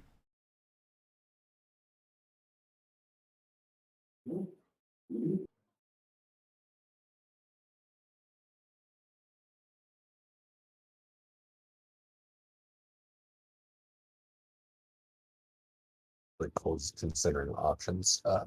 Definitely worth considering just playing out the Octobot. Um, Outside of a pretty crazy prize point return, Rogue doesn't have a good way to not activate your Octobot. So might be opting to save this Guardian Arc Merchant for more card draw with the field contact. But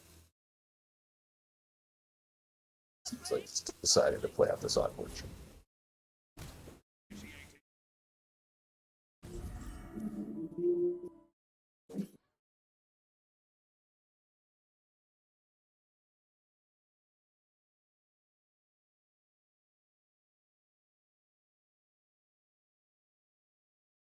see Neophyte followed by Swindle, and I assume we're going to see a crazy contact turn for Coles. You can, in theory, play every card in our hand right now.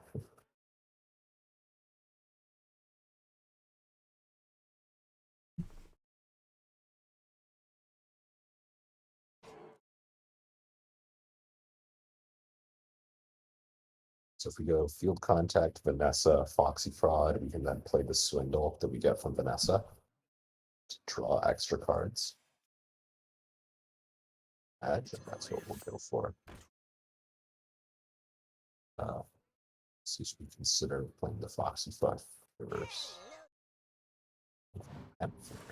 Interesting.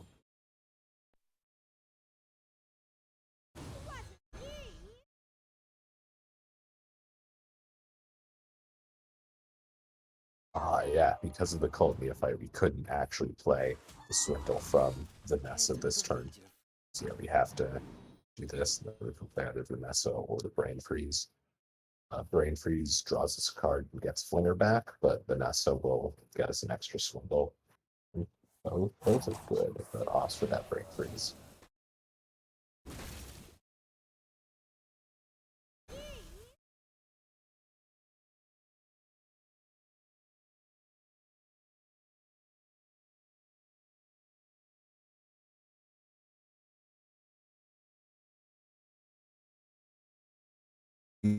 Nogi's hand definitely looking just a lot slower than Cole's right now. So we're gonna pose some issues if I'm not able to draw gas soon.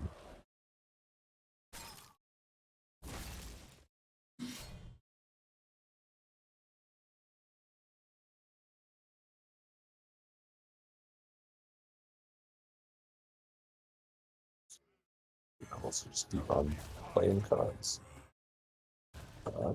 Vanessa gets us a Brain Freeze, which isn't great, but it's also 1 mana 2/3. So when Faded Planet, forced to just drop his own Magic. Passage costing 2 mana, and the spells and deck costing 1 more. Is definitely gonna cause issues this turn.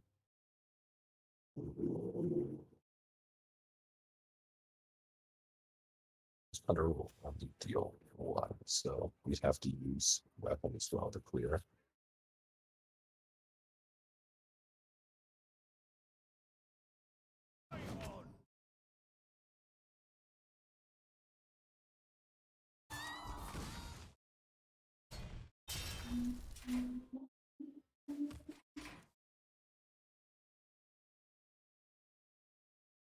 Oh, it's turn 6. Let's play Nandas.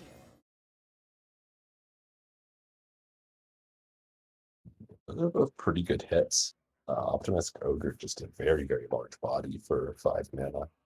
Whereas Gurbashi Berserker has some synergy to taking damage, and it's really hard for the opponent to clear off. It does opt to make the Berserker the real one and the Ogre the fake one.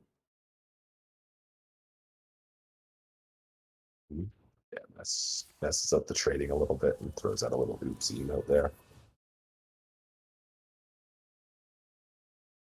Be ripping the passage, not really what you want to see off the passage. Can try going for another one, or can just play the Swindle instead. Pause for Swindle. Not great hits there either.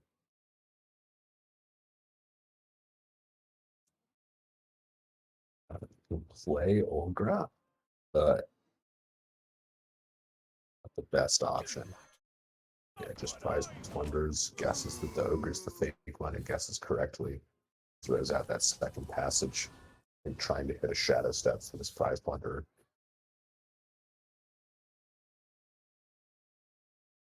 Doesn't quite hit it, but that's gonna make it.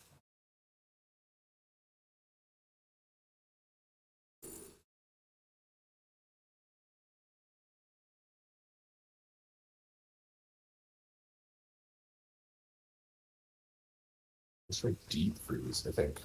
We have a good 9-drop in our hand, but we don't have a great turn 8.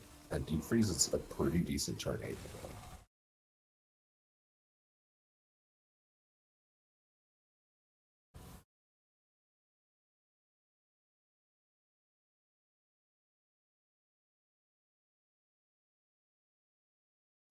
Field contact. Very nice draw here. I think we're probably going to go off with our one thief and such anyways, but this means we also get to draw cards when we do it.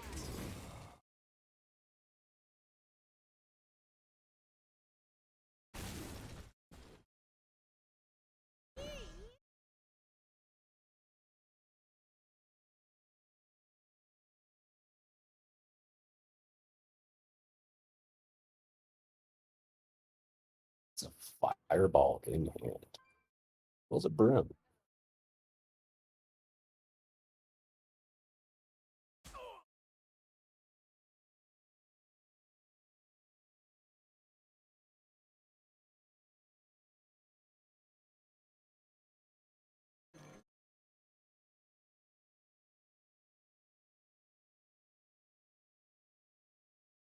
I know it's like nice to see off of the Jandals, but it's not enough here. I think if we're not able to clear off this Gurabashi, Coles is just going to have lethal. But I think even if we are, we're still in a very, very rough position. So we'll have to use both Gurabashi or both Trampling Rhino alongside Wicked Stab to get rid of this. And it still leaves 6 damage on board, along with potentially more from hand. Yeah. Yeah, Coles will have 16 damage from hand, I guess, even with this. So Gurabashi. he's gonna brain freeze the Gurabashi. Yeah, just will brain freeze on it. Gonna clear off the Inflinger.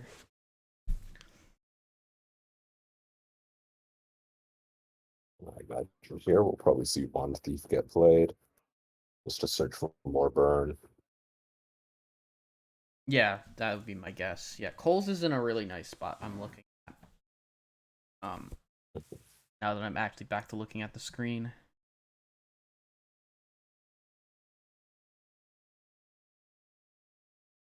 For 1-mana golem, I think this isn't really what you want to see off your 1-mana golems. It's usually you want to try and get a board buff in these sorts of situations, but we do get 2 poisons and we have a broom. So this isn't bad.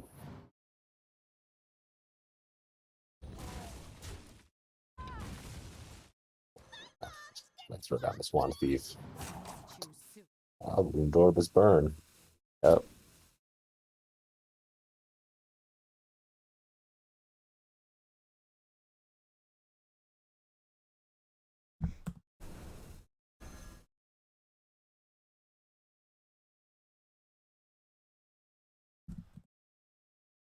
Again, the position kind of has to clear off this Gurabashi.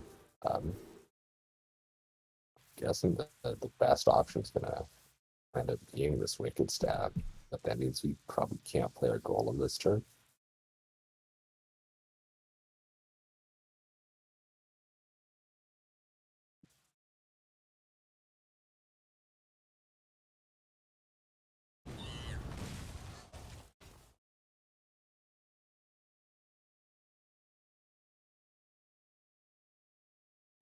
This is lethal.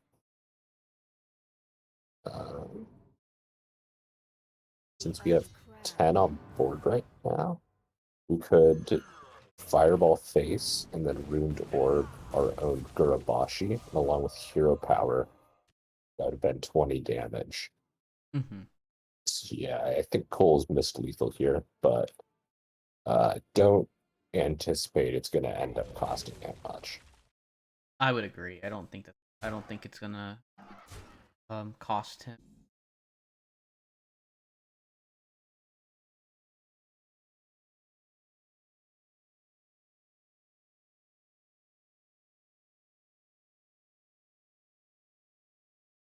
Yeah, this doesn't look good for Agent. I don't see an out here, unfortunately. I don't see an out.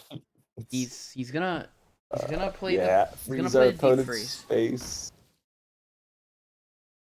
Okay. 10 rule water elemental emote concede. Oh. I assume that's what's gonna happen. Oh, here. we got a 10 woo more stuff. Oh, okay. You Yeah. 10 with the other water element. We Yeah. did both of them back. And now we can concede. Yeah. Mm-hmm. So not miss lethal. simply extended the yeah.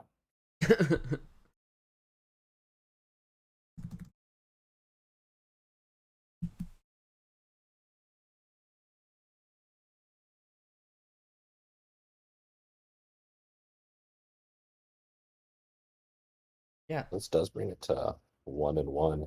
it does. So UWE still has his Druid and Rogue, and Cole's has his Druid and Shaman left.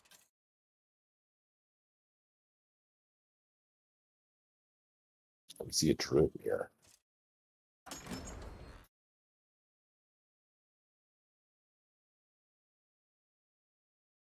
This is really a matchup that can go both ways. If one person's able to explode early, they can pretty much seal the game. But if you're not able to get a very explosive start, it's often a lot of playing a few things and doing efficient trades into your opponent's few things.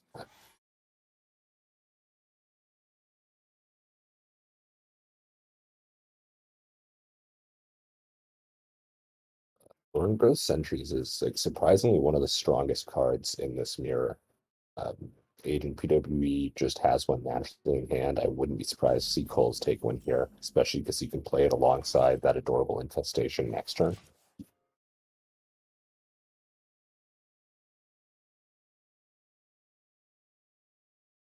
Glowfly complicates things a little bit because you sometimes don't want to be playing your stuff to try and get larger glowflies, but this is just such a good turn 2 play that it's very hard to pass up. Yeah. Lets us just guess the weight plus Cub next turn. Mm-hmm. Lunar So we're Eclipse, gonna see Lunar Thornground. Eclipse and Thorn Growth. But for one thing, it's not always the player who gets the first board. It's sometimes, usually the player who gets the last board. So see how Definitely. see. I'm gonna guess, or I would. Yeah. I think we might go guess the way here without playing the lunar. I mean, you don't have to play the lunar here, and it would make the glowfly pretty not great. It's definitely sort of the balancing act here of if you use too many spells, your glowfly swarms become really bad. But if you don't use any spells, then you sometimes just die before you can really play the glowflies. Makes sense. So he's gonna opt for Lunar Eclipse here. Yeah. Yeah, I hope that it costs more than 0. It does, and that's very good pickup. That's very. Yeah. It would have Just to have buff up been. our It would have turtle and to have been innervate or for it to not be something he got. and maybe Coles is running Pounce in his deck. Maybe you're right. I can't imagine he would be, but it's a possibility. It is a closed list Yeah, series. any 0 mana spell would have made that so he wouldn't have gotten it on a more. Also, I've received word. We might have to play. I've received word that we might be getting another caster. For the match here. Awesome. So I will see we'll see what happens here, but we might be having the one and only Lotus Knight hopping in for some casting action. Very cool.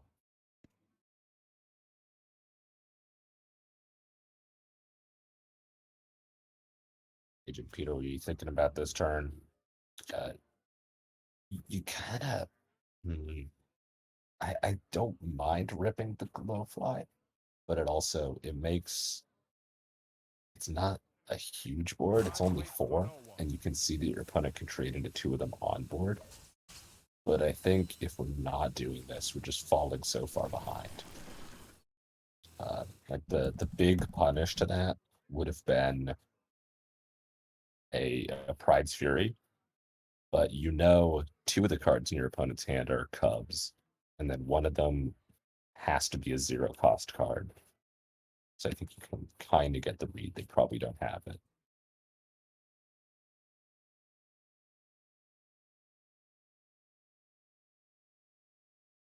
And a sort of awkward turn for Coles because we've played all of our stuff already, and there's not much we can really do. We can play some 1/1s, but that doesn't accomplish a whole lot. You obviously still play them to just get them on board, but both decks sort of slowing down a lot at this point. And you might end up seeing a Pride's Fury on 2 minions this turn. Although with the Adorable Infestation, I imagine we'll just see that played instead.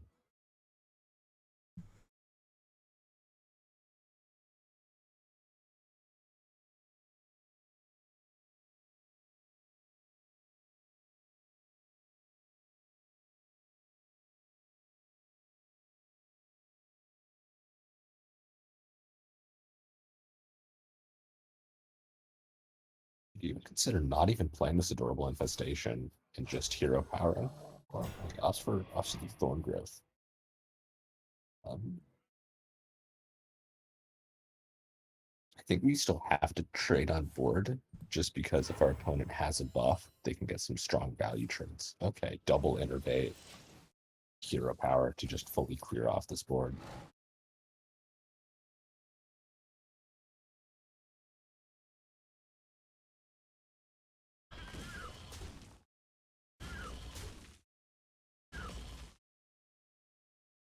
Out of the Wild, very, very good draw for Coles. So we can go Gibberling, Innervate, Glowfly Swarm, Lightning Bloom Power, and we get a full board of some 2/2s, some 3/3s. Yeah, that's really good. It's sort of our last gasp because if our opponent's able to deal with it, we don't have any sort of follow-up. But if we don't do anything, then we're incredibly screwed if our opponent has something like Arbor Up or Pride's Fury. Yeah, I think the reason you go for that, you could probably go for that specific play is you know your opponent's overloaded, so you're not sure what they could possibly have to All right, so we're gonna get the play. It's just different ordering than I was no, this is the ordering you mentioned. Yeah, I think this is the correct ordering because Yeah, it it gives an is. extra 2/2. Yeah. I think the order I said gave us extra Gibberlings, but gave us less Oh, he's actually Glowflies. he's actually So this not seems overloaded correct. anymore. He was overloaded last turn. So Yeah, I imagine it's going to be adorable Pride's Fury, and we very, get some very, very nasty value trades. yeah, this is very strong for Agent.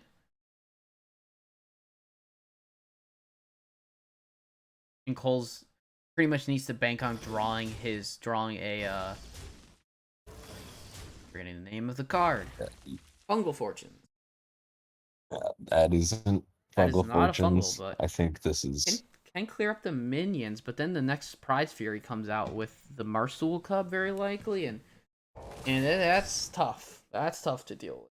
He's gonna have a big board, and Poles isn't gonna have any way to generate things. So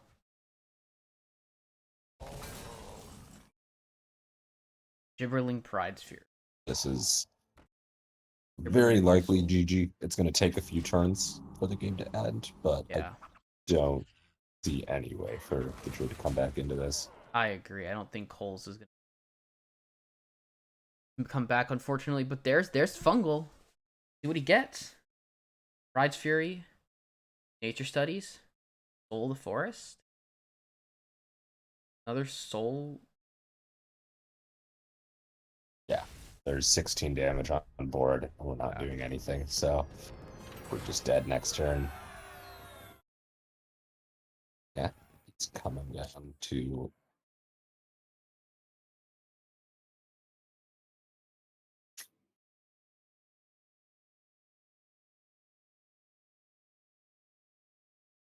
Now it's PWE has Rogue left and Coles has Druid Shaman. Druid versus Rogue is a little unfavored for the Druid, but it's certainly winnable with a good hand. But odds for the Shaman instead. I think both of these are sort of like 48% against Rogue. So if you get a good hand, they're still very, very winnable. Yeah, from Coles, none of these say Cage Match. None of these say Primal Dungeoneer, so we throw it all back.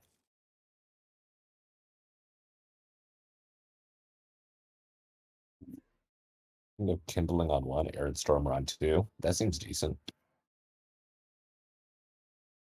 Yeah, for sure. It's definitely a really good play. We are sitting on match point for Agent here. And just to remind the people, just mention it, that Bank Yuki's fan club is currently up 4-0 in points. So a win here for Agent PWE would probably unfortunately all but seal the week away. But it's not over yet. Obviously, Coles can still win these next two and get a huge win for his team.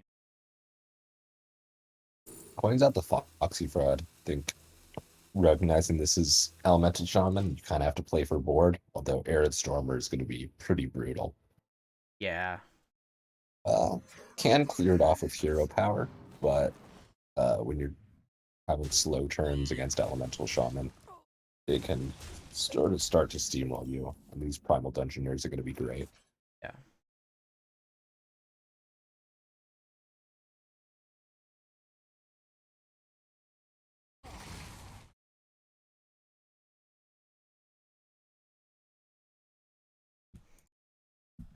Imagine we don't play a Primal Dungeoneer.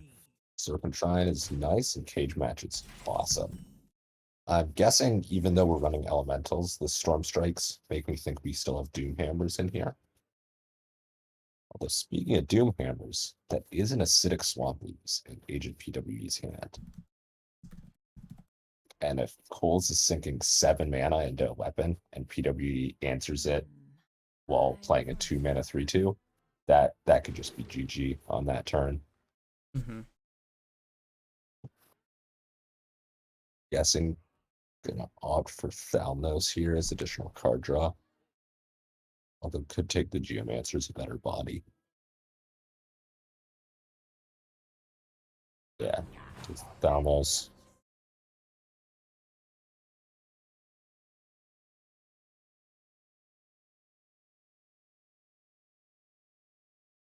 Let's play the Dungeoneer instead of the Cage Match here, which is interesting.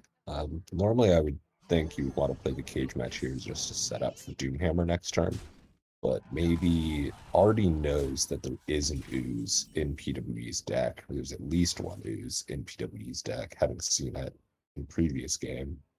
So maybe saving this Doomhammer until it can be comboed with Rockbiter or Storm Strike for extra damage.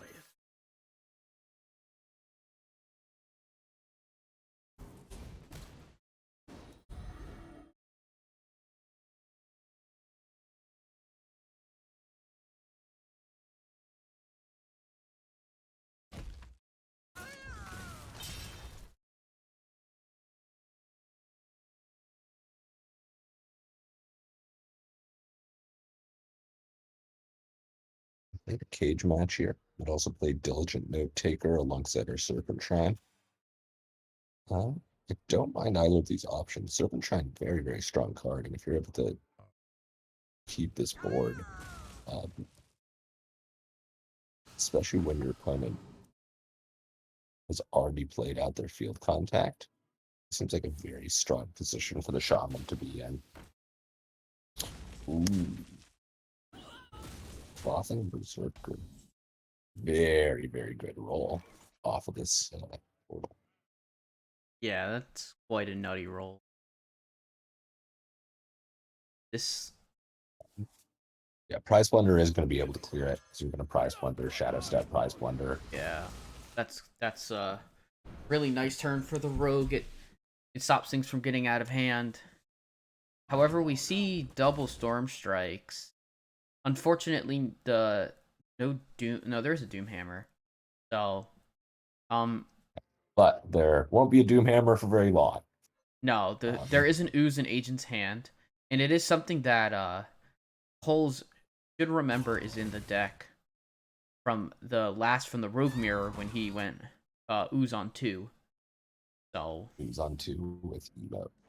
Janus on 6 is nice, but Ooze on 6 is even better if you're getting into that Doomhammer. Yeah. And I think we play our Foxy Fraud, we play our Wand Thief. Mm-hmm. These are all not great. Yeah. Maybe you take Ring Toss because you can corrupt it, but opt for Snap Freeze. Be able to freeze a minion. That'll be possibly handy. I mean, ring toss, you can corrupt it, but the secrets are like very not good in this matchup.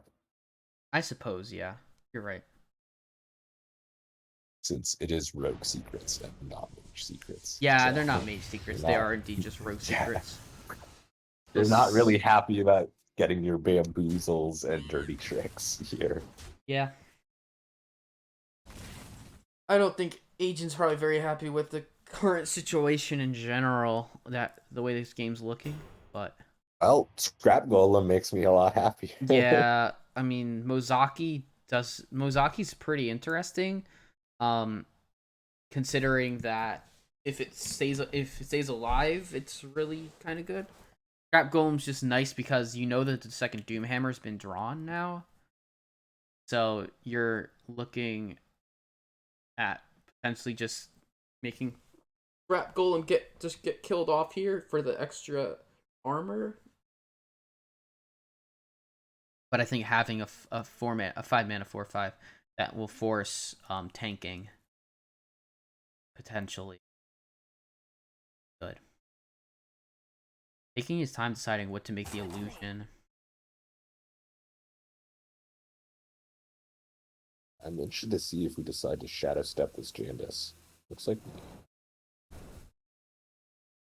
Gonna opt to snap freeze one of the minions as well.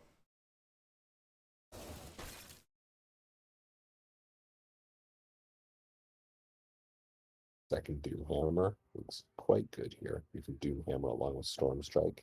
Yeah, I'm maybe worried about a second Ooze. maybe. And a Diligent Note Taker with this Storm Strike. Mhm. Testing to see if that taunts the illusion. That it is not. So that's We the still Storm have Strikes. 10 That's all the damage. Storm Strikes gone, but Doomhammer Rockbiter is still a combination. And it won't lethal next turn, pending that none of the minions gets cleared. It will be lethal, but if they do get cleared, then None of these clear the minions, so we gotta pass. no, you're looking for a clear. That's no clears. You can Don't clear either, so Yeah, we gotta you- swindle and hope. I guess what do you want? What do you get from Swindle? Like, I guess it's the other Plunderer, unless that's already been played. Brain freeze.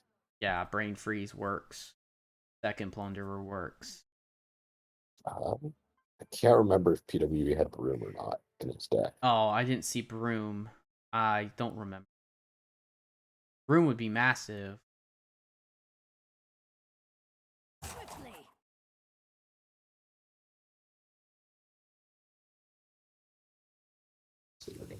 Options, yeah, goes for that swindle. Does hit the brain freeze, so There's the Brain Freeze. So he's in fact not dead this turn. Pending up deck lightning bolt. Yeah. It's a Marsh Spawn. Interesting. Does I've have the option? seen Does have the some option to just aggro dunk lists. tank here on top of Doomhammer? I guess you want to save Doomhammer for when you're actually going to go in for lethal. I mean, I don't mind playing the Doomhammer here because it forces the only situation where your opponent isn't dead following this is if they Alex their own face. Yeah. But also, yeah, does just don't take that 6/6. Mhm. Full clears the board. Don't know if PWE has a second ooze, but Yeah, even don't with know. a second ooze, still in a rough spot. No ooze drawing in a passage. Alex, Brain Passage. Free, Guardian, Focus. None of these say ooze. They don't say ooze. Maybe he's gonna look for 1 mana lifesteal. 1 mana lifesteal, deal free. Yeah. That doesn't even save him. Still dead. Still but dead. You have to try. Because he doesn't know that there's a Rockbiter, so Yeah.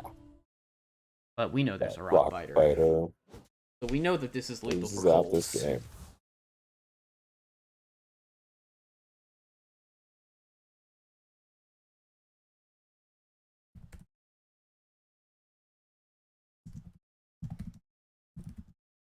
I believe now we're gonna see Druid versus Rogue. Yes, we are going to see Token Druid versus Miracle. And we're headed into Game 5. Yeah, the greatest words in all of Hearthstone. Game 5. And we've got Coles from Hot Zills on the Token Druid. We've got Agent PWE from Bank Yuki's fan club on the Miracle Rogue. Let's get it.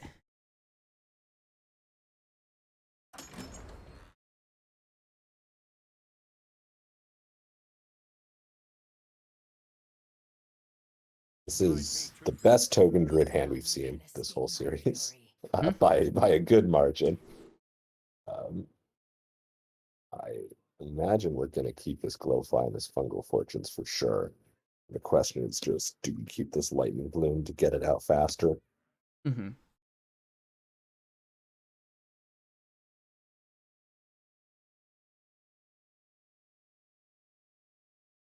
Let's keep the Lightning Bloom. Rogue, though, has Cult Neophyte, which is probably the strongest card they have in this matchup. Definitely.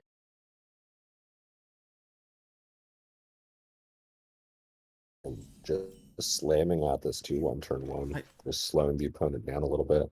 Yeah. The Neophyte, I wonder if this is maybe a turn too early on the Neophyte without having a step.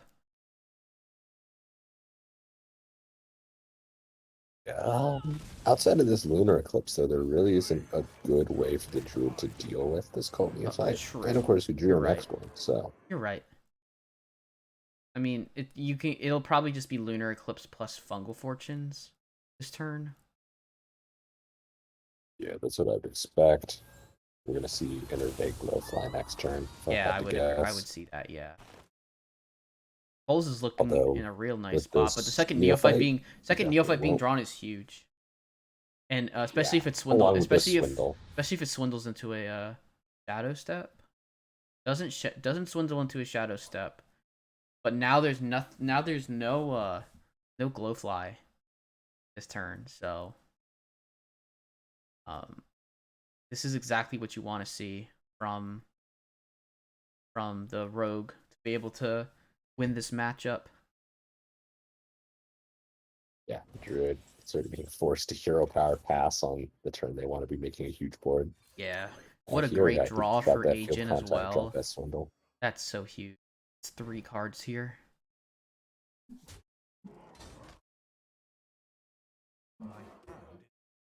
Mills a Nature Studies. Glowflies just gonna come out on curve here. EWE just has lethal with this double Wicked Stab. Oh wow, you're right.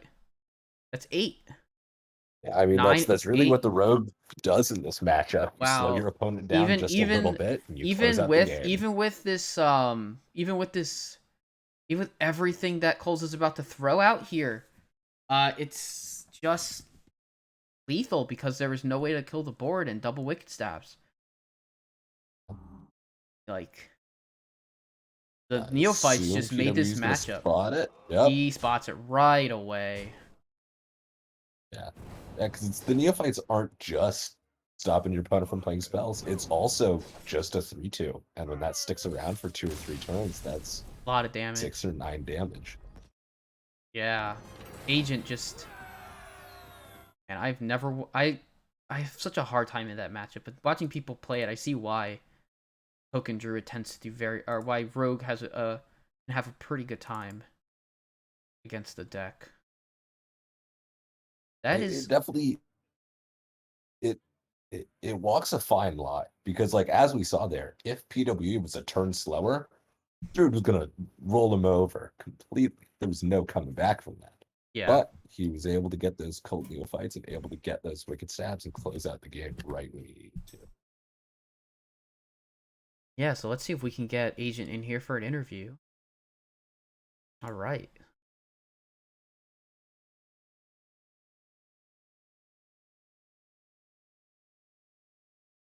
So we do have another match after this one. And it'll be a Pro Series match for playoffs. We will get to it after this match. So we'll have we will have the deck list and everything for that. I've added Agent to the call. Hello. Hello. Congrats on the victory. Thank you. I was getting sus at the end there. I wasn't feeling too good in that last game. Well, I mean, you're able to close things out. Turns out Cult Neophyte is a pretty good card. Yeah. Yeah, you're talking about that's Yeah. really the very important card for the rogue in that matchup because you're slowing your opponent down for a turn, and you also happen to be playing a Bloodfin Raptor. I'd like to point out, or I think this is true, but I'm gonna say it anyways. I don't think I played Octobot a single time as Rogue. I played it three games. So I think I'm just bad at the deck. I don't think I'm ever gonna play it again. Oh, gosh. Wasn't meant for me. I That's wasn't paying fair. too much attention, but I know you didn't play it in Game 5. Definitely not in the last two. I don't really remember what happened in the first one, but in the mirror, he just completely destroyed me with his Octobot. That felt bad. Yeah. Yeah. Autobot, good card. Who knew? Yeah, who knew? I do have a question. There was a card in that warrior deck. I believe it's Sunwell Initiate. Um, could I ask about that card? So I was sharing my warrior deck to my team like 5 minutes before I was gonna play, and then Cheesy, who was a sub for 1 week, came out of nowhere, having said nothing, like saying like one thing ever. He's like, "You should put this arena card in your deck. It's good." And I said, "All right, bet." And so I took out ETC and put in the 3 man, the spider tank with an upside because I don't know, I don't really know, but I played it and then I won, so it's got a really good played win rate. I think it's insane. Yeah, that's fair. The Uh, deck per, won. Results based analysis says it's a great card. We love those I result-based also put analysis. the ooze in the rogue deck because I'm like, oh, I can ooze a Doomhammer, and I did. It died anyways. My team was like, nah, you don't need to do that. Don't put ooze in rogue. I'm like, small brain, ooze good, hits Doomhammer. Well, I think we didn't go hard enough. I think if we had a second I ooze, think that second that was a ooze different for the story. second Doomhammer.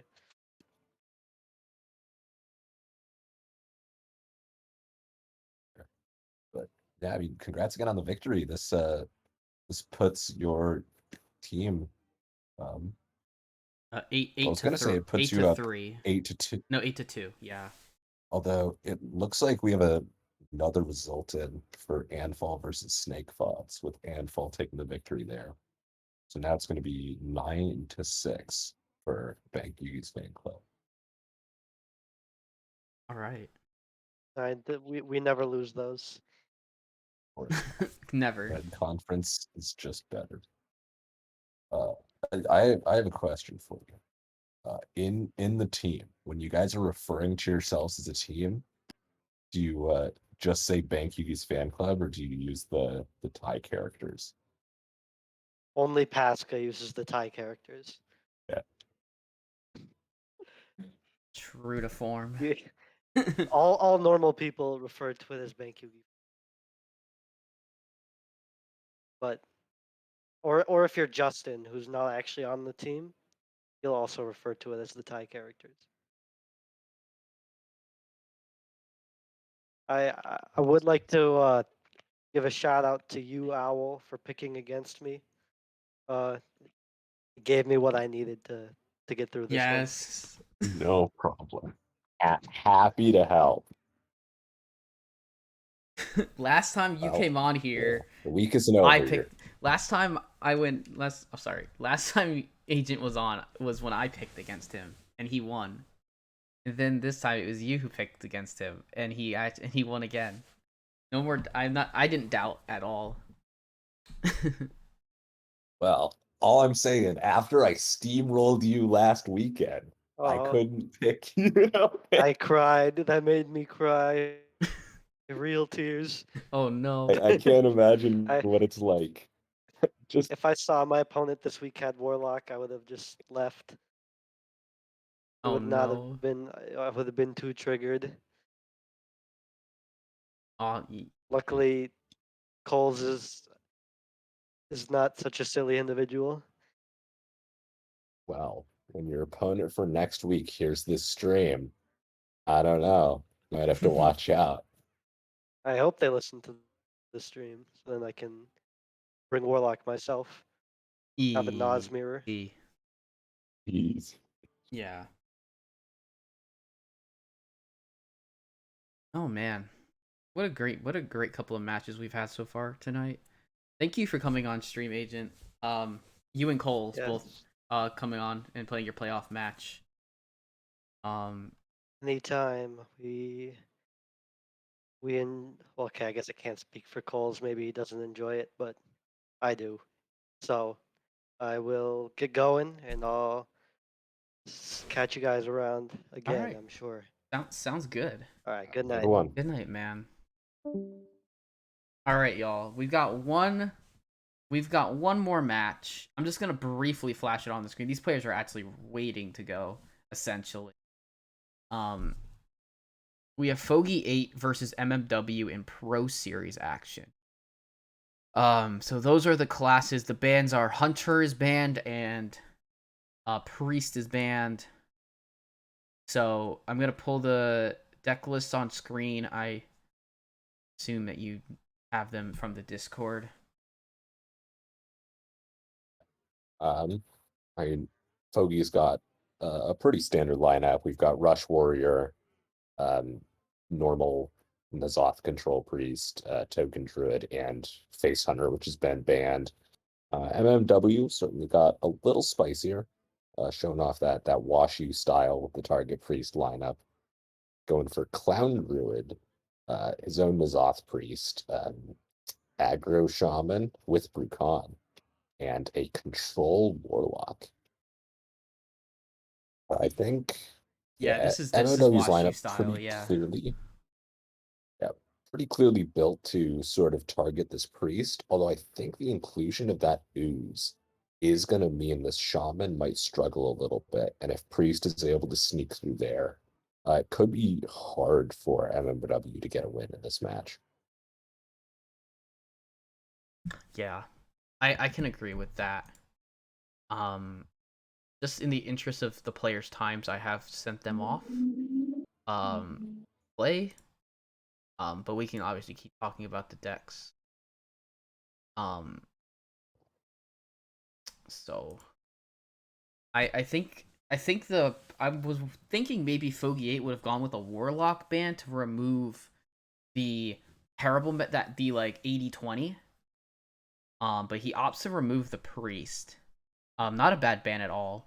I was thinking it was either going to be a Priest or a Warlock ban from Fogey 8, and the Hunter being removed from on MMW side. It does line up well into like I would assume both the Druid and the Warlock, but I thought so. I guess it's a pretty good ban choice. Yeah. There's always the sort of question when you're in Fogey's position of, do you get rid of the worst matchup for your deck that's being targeted, or do you get rid of your worst matchup overall? And so opting for that priest ban, it'll come down to a strict mirror if it were a priest v priest. But the priest is the one that's very, very likely to find a win elsewhere in Bogey's lineup. So opting to get rid of that one certainly makes sense in a situation where you're trying to get as many points as possible. Yeah, for sure. So we have the players in game. Bogey 8 out with the druid, with his token druid. And MMW has brought out the warlock right away.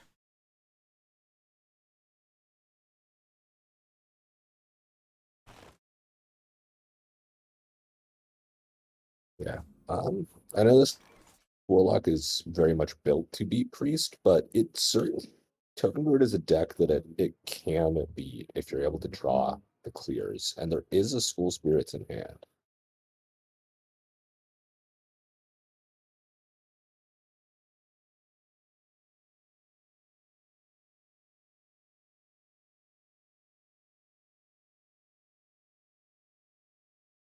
This is No-Fly Swarm. Come on down. I assume we're going to see a School Spirits right in response. Yeah, that School Spirits is so big.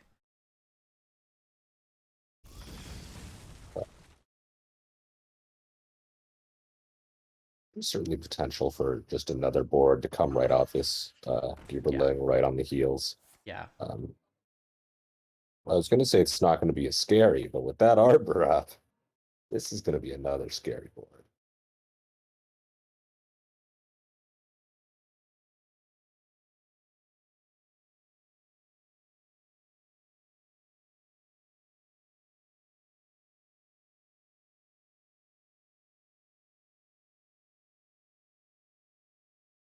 Lightning Bloom, Marsol plus Prize Fury, maybe? I'd expect. Makes it very, very resistant to board clears. Although this doesn't line up great into this Void Drinker.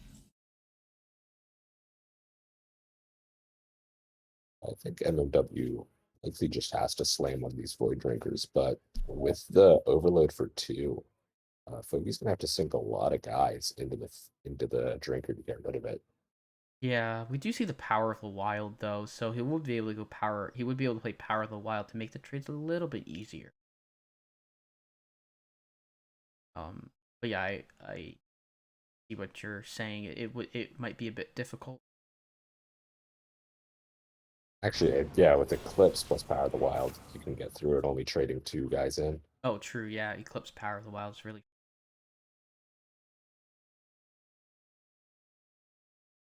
This is A lot of damage. For a second, I thought that there was a chance that this Warlock would be able to do some damage this game, but I think that it's all but lost at this point. So, Twisting Nether a turn too late. Yeah, Or yeah. a turn, yeah, gonna come down a turn too late, even with that coin. So we do. There is a way that we don't lose on the spot at least, which is go with your Cascading Disaster, plus a Drain Soul. I don't think slamming a drinker is gonna do anything here. I think it just gets traded, and If we Drain Soul Drinker doesn't save us, I think if we Drain Soul and then Hysteria the 5/7 and it hits the same target twice, oh yeah, we aren't dead. True. We can also Drain Soul and Cascading Disaster, and if it hits the 5/7, we're not dead. Yeah, playing the Cascading is pretty risky there. But I think Cascading is more likely to hit than Hysteria is. Okay. And it does. Does so hit it. technically not dead. Technically not dead. But Although there's a guess lot the of weight is gonna. cards you are- Although guess the weight, there's a lot of cards that can get you what you need, and to put away the Fungal Fortunes, Drew Pride's Fury, and that is gonna be lethal. It is lethal. Yep. Bogey 8 gets through with the token. Yeah. I mean, I think when you have a lineup like W's, you go into the game, you look at your opponent's portrait, and when it isn't Priest, you go, cool, I'll lose this one, but I'm still going to get those 3 wins. Yeah, and if you're Fogey 8, you're just like, I'm not playing my my priest until my last deck. I'll bring out my warrior next. Even though it's really interesting, warrior against warlock can go in the warlock's favor. So we'll see what class MMW opts to play here.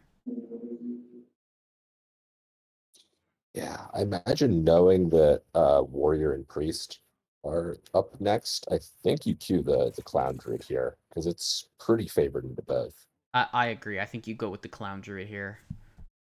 Okay, runs it back with the warlock.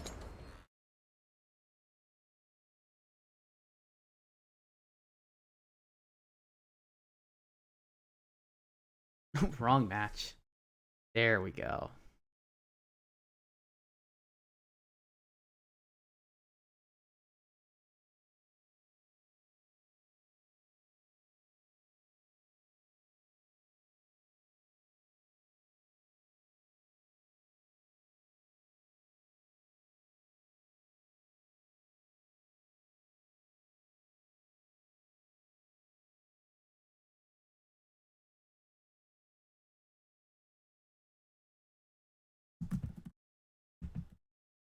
Oh.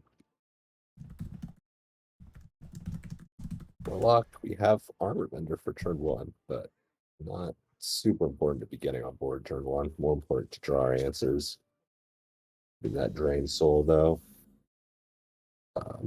The warrior does have ETC in hand, which can definitely cause some problems for the warlock in this matchup.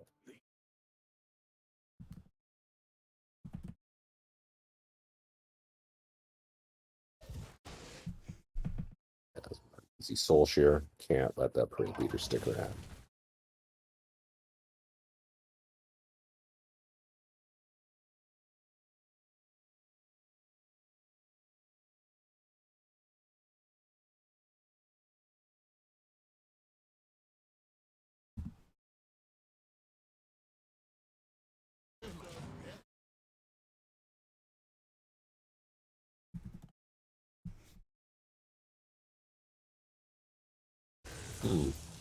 Interesting. The warrior decides to play out this ETC for 2 damage this turn.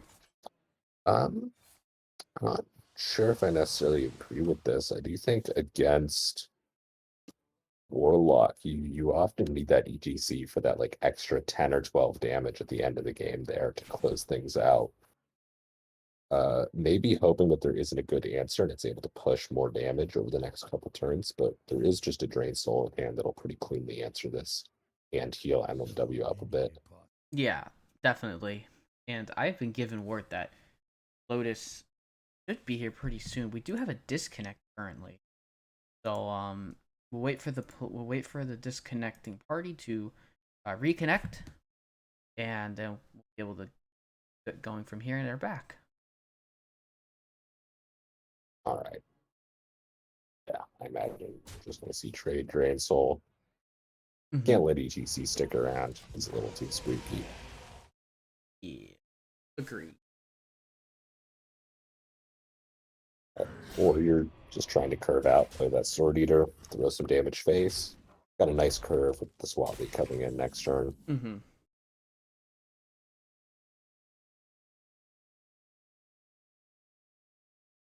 So, Flanger, quite a strong 5-drop, just putting a 7/8 taunt down.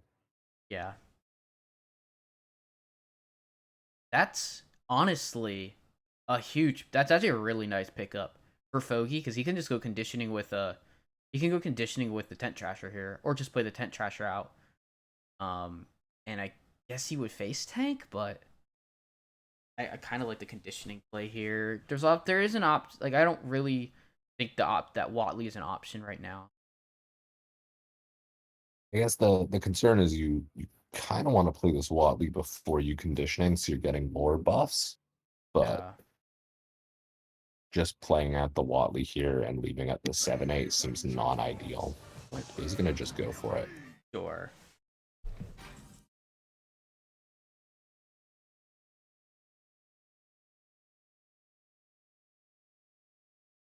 And this Tamsin. Options for the Warlock here. Yeah, there's Tamsin options with like Tamsin Soul Shear.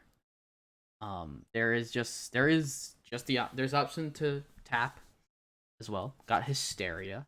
Hysteria is pretty interesting. I'm not sure it's gonna be good to play right now, but Hysteria definitely just a good option to have available. yeah.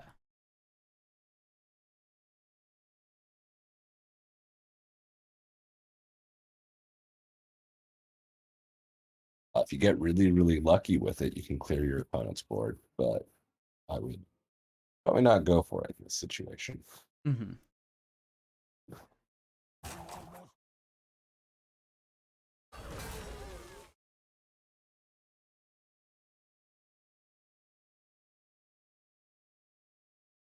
Just trade, drop this armor vendor, conserve some resources. Yeah. So now we get a big conditioning.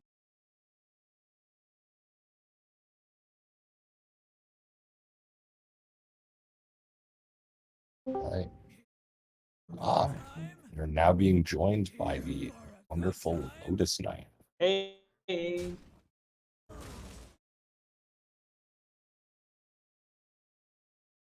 Hello, Lotus. hey, where am I hopping in? I just arrived. Sorry, everyone. So right now we're in the middle of game 2, Warlock versus Warrior, Foggy, and with Foggy versus MMW. And this it's getting interesting. The Warlock has a lot of options, but they aren't lining up exactly how you want them to be lining up right now.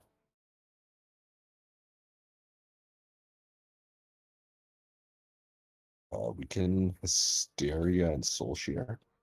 Full clear. Yeah, that is what MMW is going to end up doing.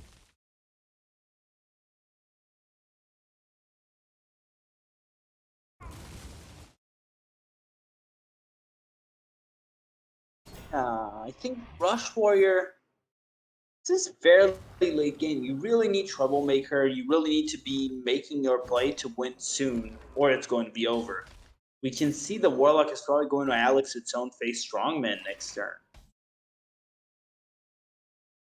Yeah, turn after for sure. Yeah.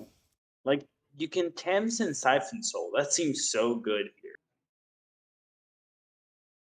Yeah, especially getting that cascading corrupted as well as just another potential answer. Yeah. Right.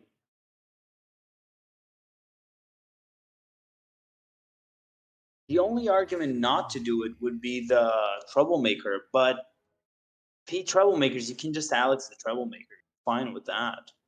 Well, the Troublemaker does have a conditioning buff, so you wouldn't be able to Alex it. I think I Yeah. still want to do Tams and Siphon Soul, but you just save the second Siphon Yeah, Soul. you can save it. Agreed.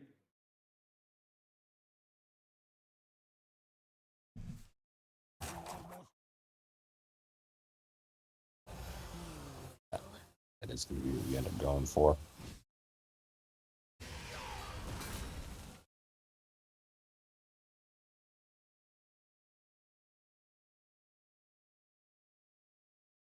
Assume we have to save that. We have to save the second Siphon Soul. Here comes the Troublemaker. And this has to be secret. There's nothing better than that.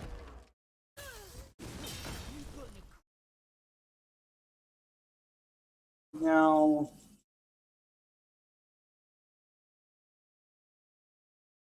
you could slam Duraxes and kill one of the 3/3.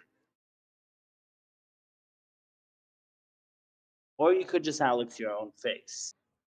Yeah, I think we're definitely playing. Well, I was Well, gonna say we're definitely playing one of the 9-drops, but looks like MMW disagrees. Oh, I think we're gonna go for yeah. Siphon Soul Hysteria and just get a full clear again. Or Hysteria Siphon Soul. Order doesn't make much of a difference. I mean, you can get a full clear here. It's definitely a good thing, but is it? That's very slow. Are you actually willing to take things this slow? Definitely feels like we're playing passively, although the Warrior doesn't really have any other than Alex and second Troublemaker. There's no real options for burn from hand. So if you're able to just play it slow and keep them off the board, you can definitely win. That's true.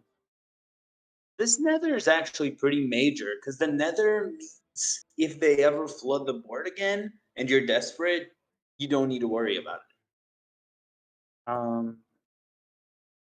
I almost expect us to Alex the 7/7 and drop the strongman as well. Yeah. Yeah, I think that's good enough. It's a good target. The strongman means he's going to need something like some Muro and some of the riders to kill it. I like it. That's what I would do.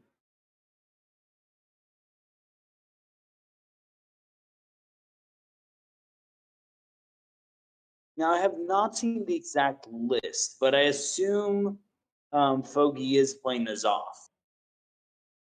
Pogi is not playing Nizoth. Their lists Oh. little in the Discord chat. Okay. Because Nazoth makes a difference in this matchup. I think the fact that there's no Nazoth means you don't have that final reload. I think also worth noting, Foggy played ETC very early on to just sort of throw in a little extra chip damage. And I think that might end up coming back to bite him if he's not able to close this game out. It's true. ETC combo is still a thing. It's not as good as in ETC combo Warrior, but it's still a way you win the game. We're going to see some Muro come down, and I assume we're going to see these riders come down when them to clear Alex. Yeah.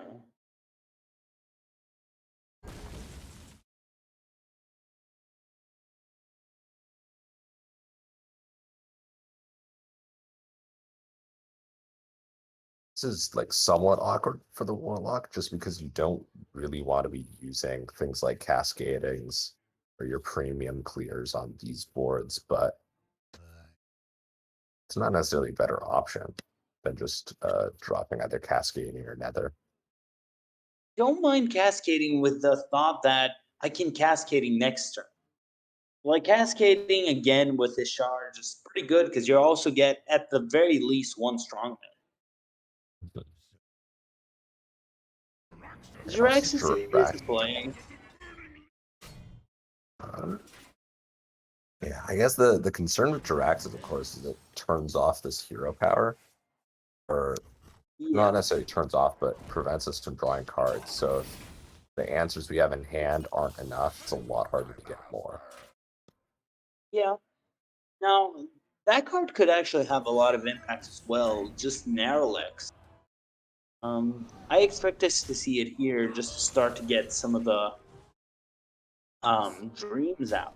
Maybe you get something that could help. You're also one off lethal right now.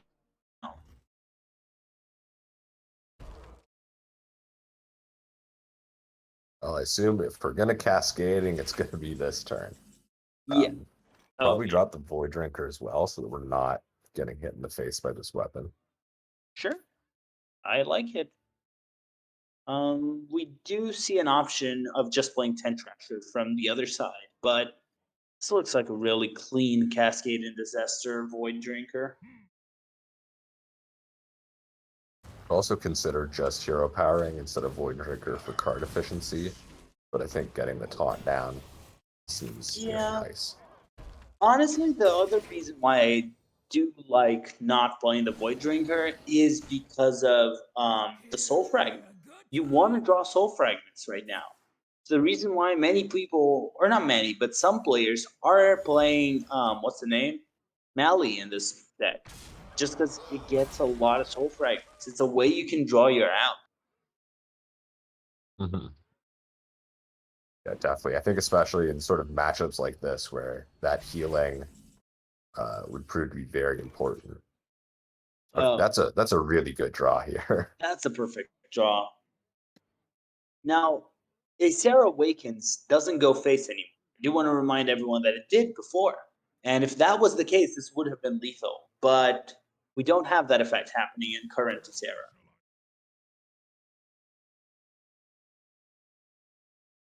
I imagine we'll just see Militia along with Hero Power, although looks like Yeah. also considering a Charge. The charge is not that bad because you have the strongmen. Like you're gaining a cascading, you're gaining a bunch of strongmen on the board. It's a pretty big board. I don't hate the charge play. I don't know what else was played. Oh, just the two. But this is Those pretty two. good. Like you still get a very annoying board, and your opponent possibly has to play this Awakens, which I don't want to. How do you deal with a 10-10 right now as the warrior? I also think for MMW, we're at 12. There's a 3 damage weapon, and we know there's 8 damage from Alex, along with a second Troublemaker. We kind of have to close this game out because if one of those Yes. Troublemakers goes face, we're dead to just burn from hand from our opponent. Yeah, that's true. And the Being positive forced to note unite here, there.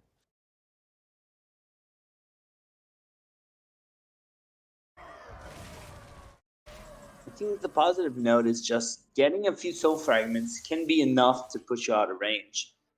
And Yeah. you can just militia hero power and play this very, very good armor fit. Yeah, now the Warlock is completely out of range from the Warrior's burn from hand. So Yeah. Warrior's gonna need to stick something on board if they want to win. How do you ever clear this? This Mutanus is just dud. 7 mana 4/4. Nice. Yeah. Surprisingly enough, it was not one of the Washi players throwing down a 7 mana 4/4 this time. No. That's a very strong result. Getting the Warlock through. Now, was the Warlock a deck we would expect to suffer here? I mean, I think that even if the Warlock didn't win here, it was probably going to beat that Priest. So I think seeing the Warlock get through isn't that big Sure. of a deal.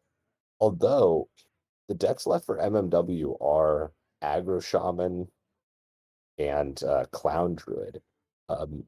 Clown Druid is going to be pretty favored into Rush Warrior as well, so it could be possible we see a 3-1 for MMW here. Yeah. Clown Druid has a really good time into Warrior. It's not as favored into Priest anymore. I think there's some cards, specifically I'm thinking of Mutinous, that just really swap this matchup. And even HSV play and BS are not indicating it as a favorite. So definitely something to keep an eye on. So we do see this Clown Druid versus Rush Warrior. Yeah.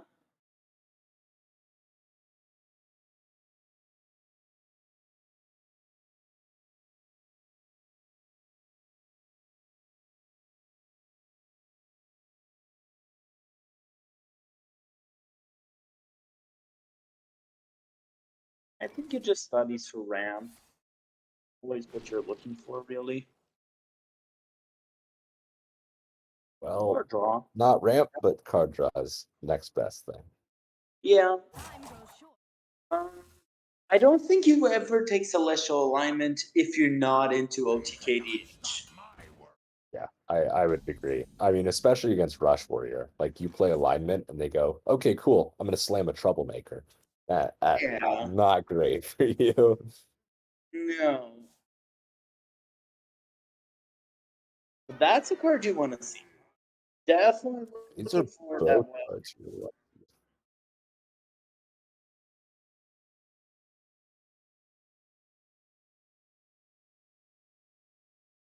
Now, do you nature studies here, or do you just say I'm fine wasting 1 mana because I just want time? Maybe I draw my Overgrowth later. Maybe I draw an Innervate and I can just Guardian Animals early. That's kind of what I would rather do. It's the question of, like, do you want to waste the mana this turn or do you want to waste the mana next turn? Because you can try and Right. studies to search for, it would be like specifically Overgrowth you'd want. But if you don't hit it, then you're just playing Wild Growth and floating a mana. In return, there's going to be a Guardian Animal.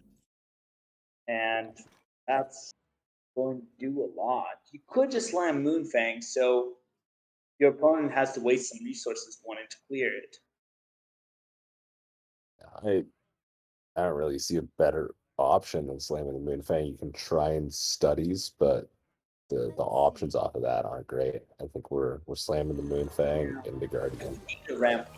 If you don't get a ramp card, you're not in a good spot.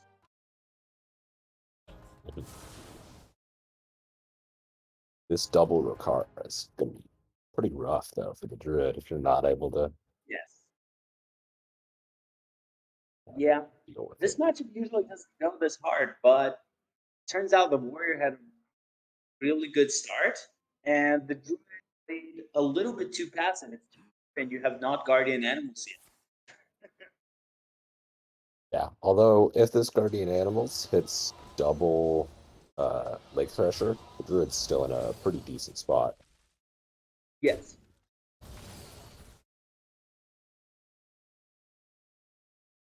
Like you really just don't want to see double Twilight Runner off these Guardian Animals because you need to deal with these Rokaras here.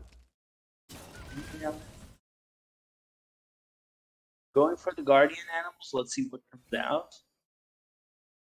Oh, yeah, that was what we said we didn't really want to see. Yeah, that's a worst case scenario.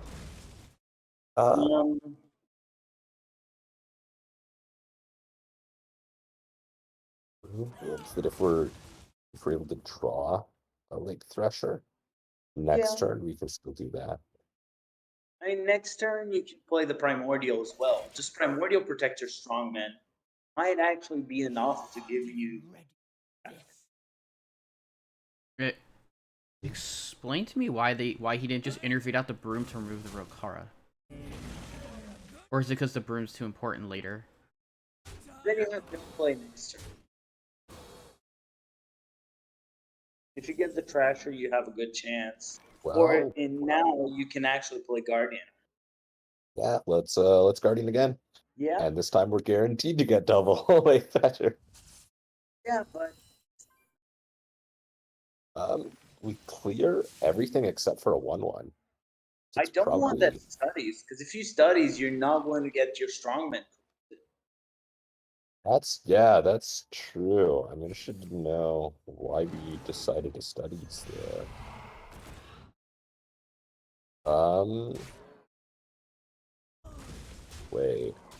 Wait, that's just yeah, we game. needed to hit the bumper car. Oh, it's not game. We need to hit the bumper car with one of those Lake Threshers. Because then we wouldn't have cleared the 1/1, but we would have cleared both the not both, we would have cleared the Gnarg off.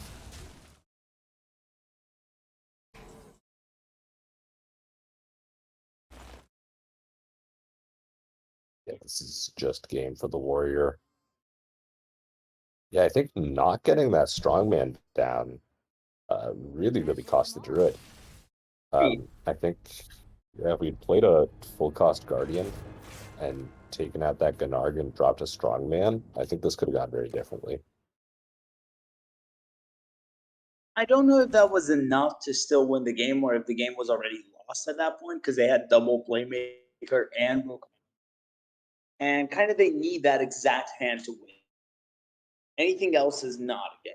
The Druid is very fast in beating the Warrior usually, but with this strong a hand, you need to maximize your odds. You're not going to be able to make any mistakes. Yeah, I mean the Druid really, the way Druid loses is because you're spending the first 5 turns of the game just ending turn, and then turn 6 you get a massive power spike.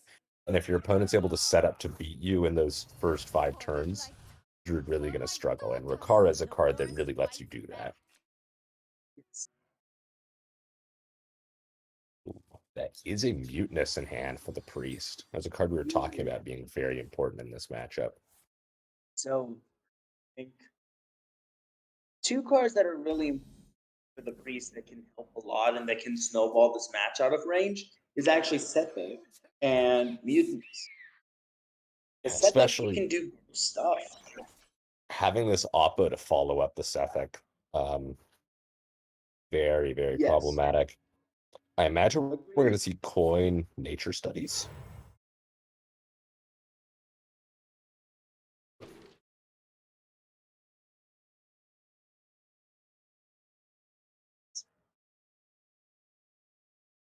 Wild growth. Really want to get the overgrowth going so you can go basically try to get your good stuff out next turn. I think definitely took that nature studies to try and hit a Feral Rage or something that would let us deal with the Sethic. And Sethic generating an additional Soul Mirror really could prove to be backbreaking for the Druid in this matchup.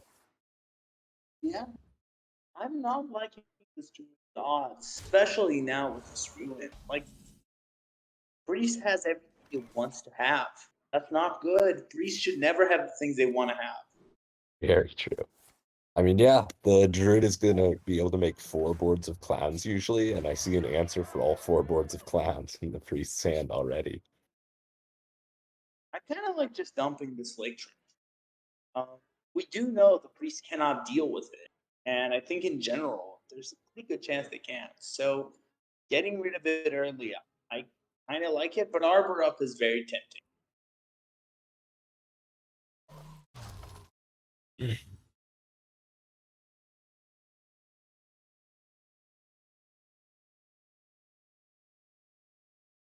Another shadow. Well, if the game's going to keep offering them, so he's going to keep taking them. Can't That's a blame way him. you can win.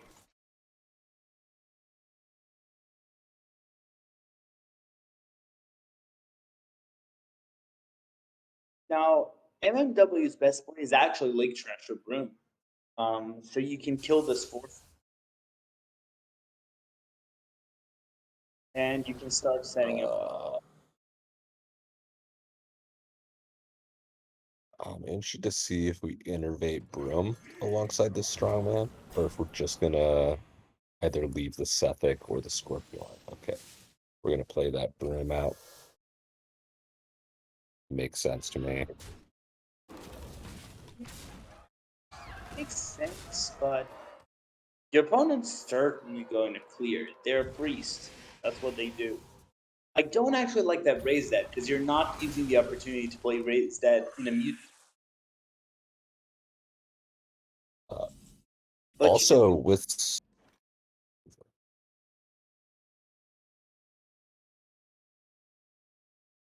I was gonna go say, ahead. yeah, with Soul Mirror, if you Soul Mirror Board of Corrupted Clowns, you can also start raise deading those clowns, which can be another good way for the priest to win. Yeah. If the priest learns this mutinous right now, honestly, that is a 18-18. Really high. Yeah, I think this is GG. Yeah, I think this is over. Just mutants doing what it does. Oh, Moonfang. Don't know if Moonfang's enough. I think the priest just hits you in the face for 18. Yeah, hit you in the face for 18, play a taunt.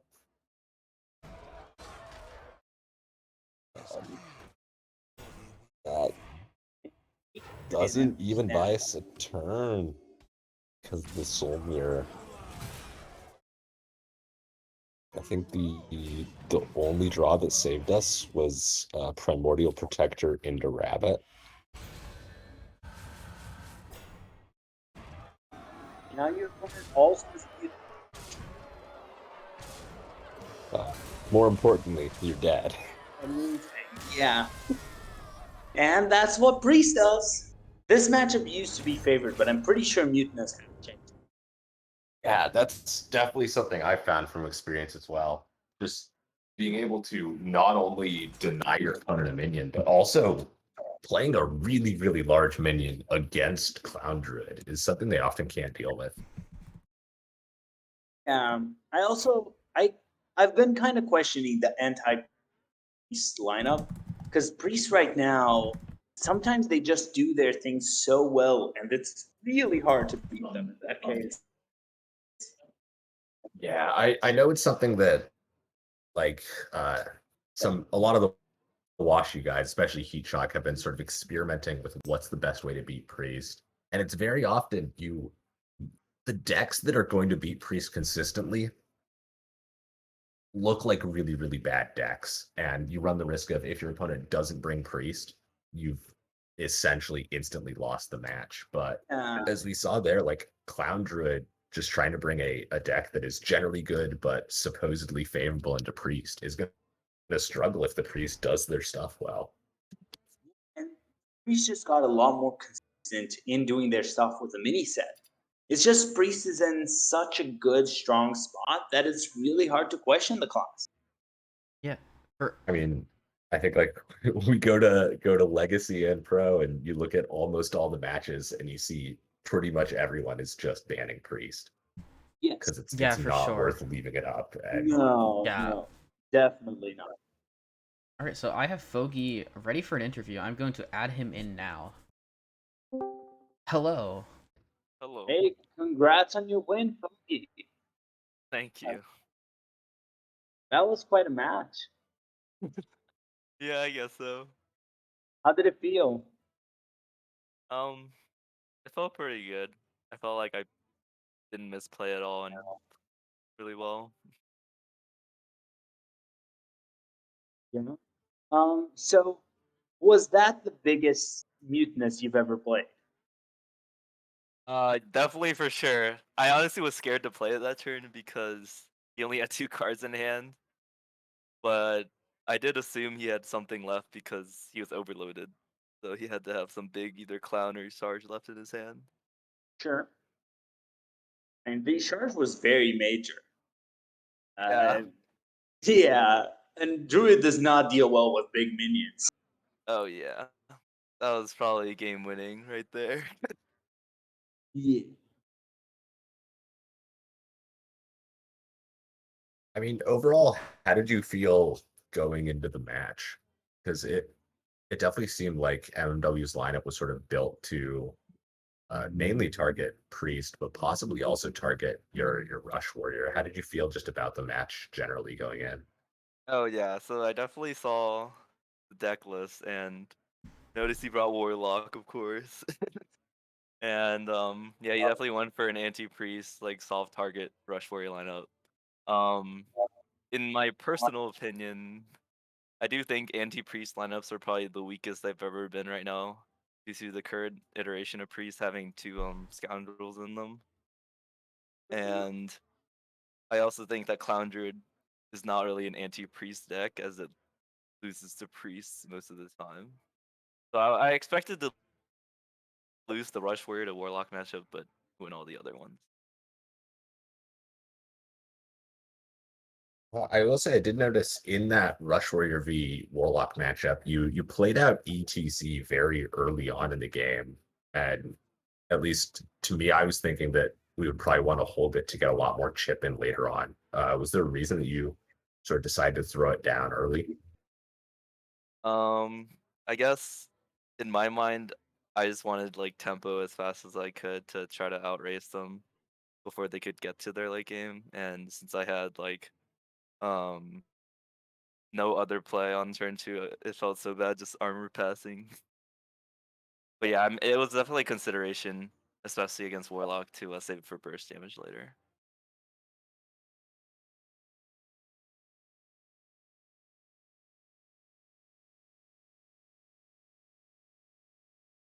All right. You expecting the Hunter ban though? Is that something that was in your mind?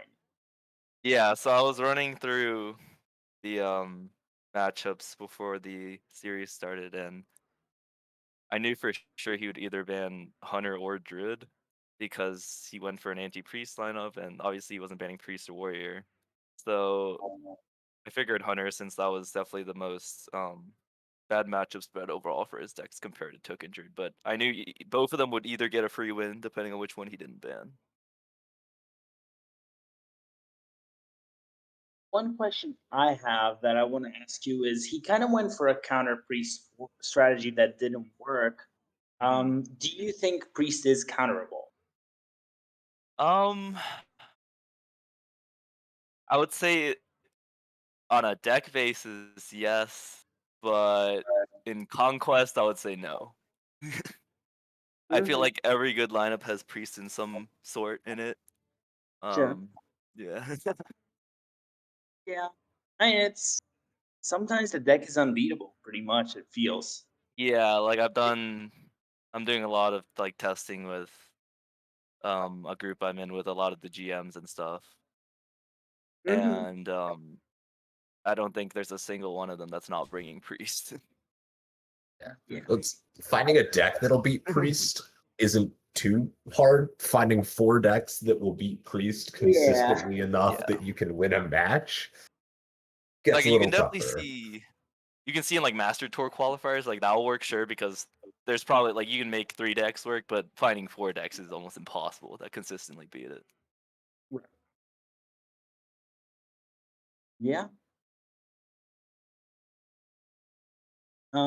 I just wanted to ask one final question to Foggy from my side, which is, if you were to change a card in Priest, what would it be?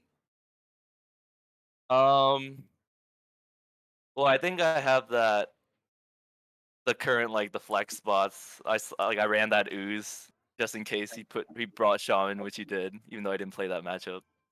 Sure. Um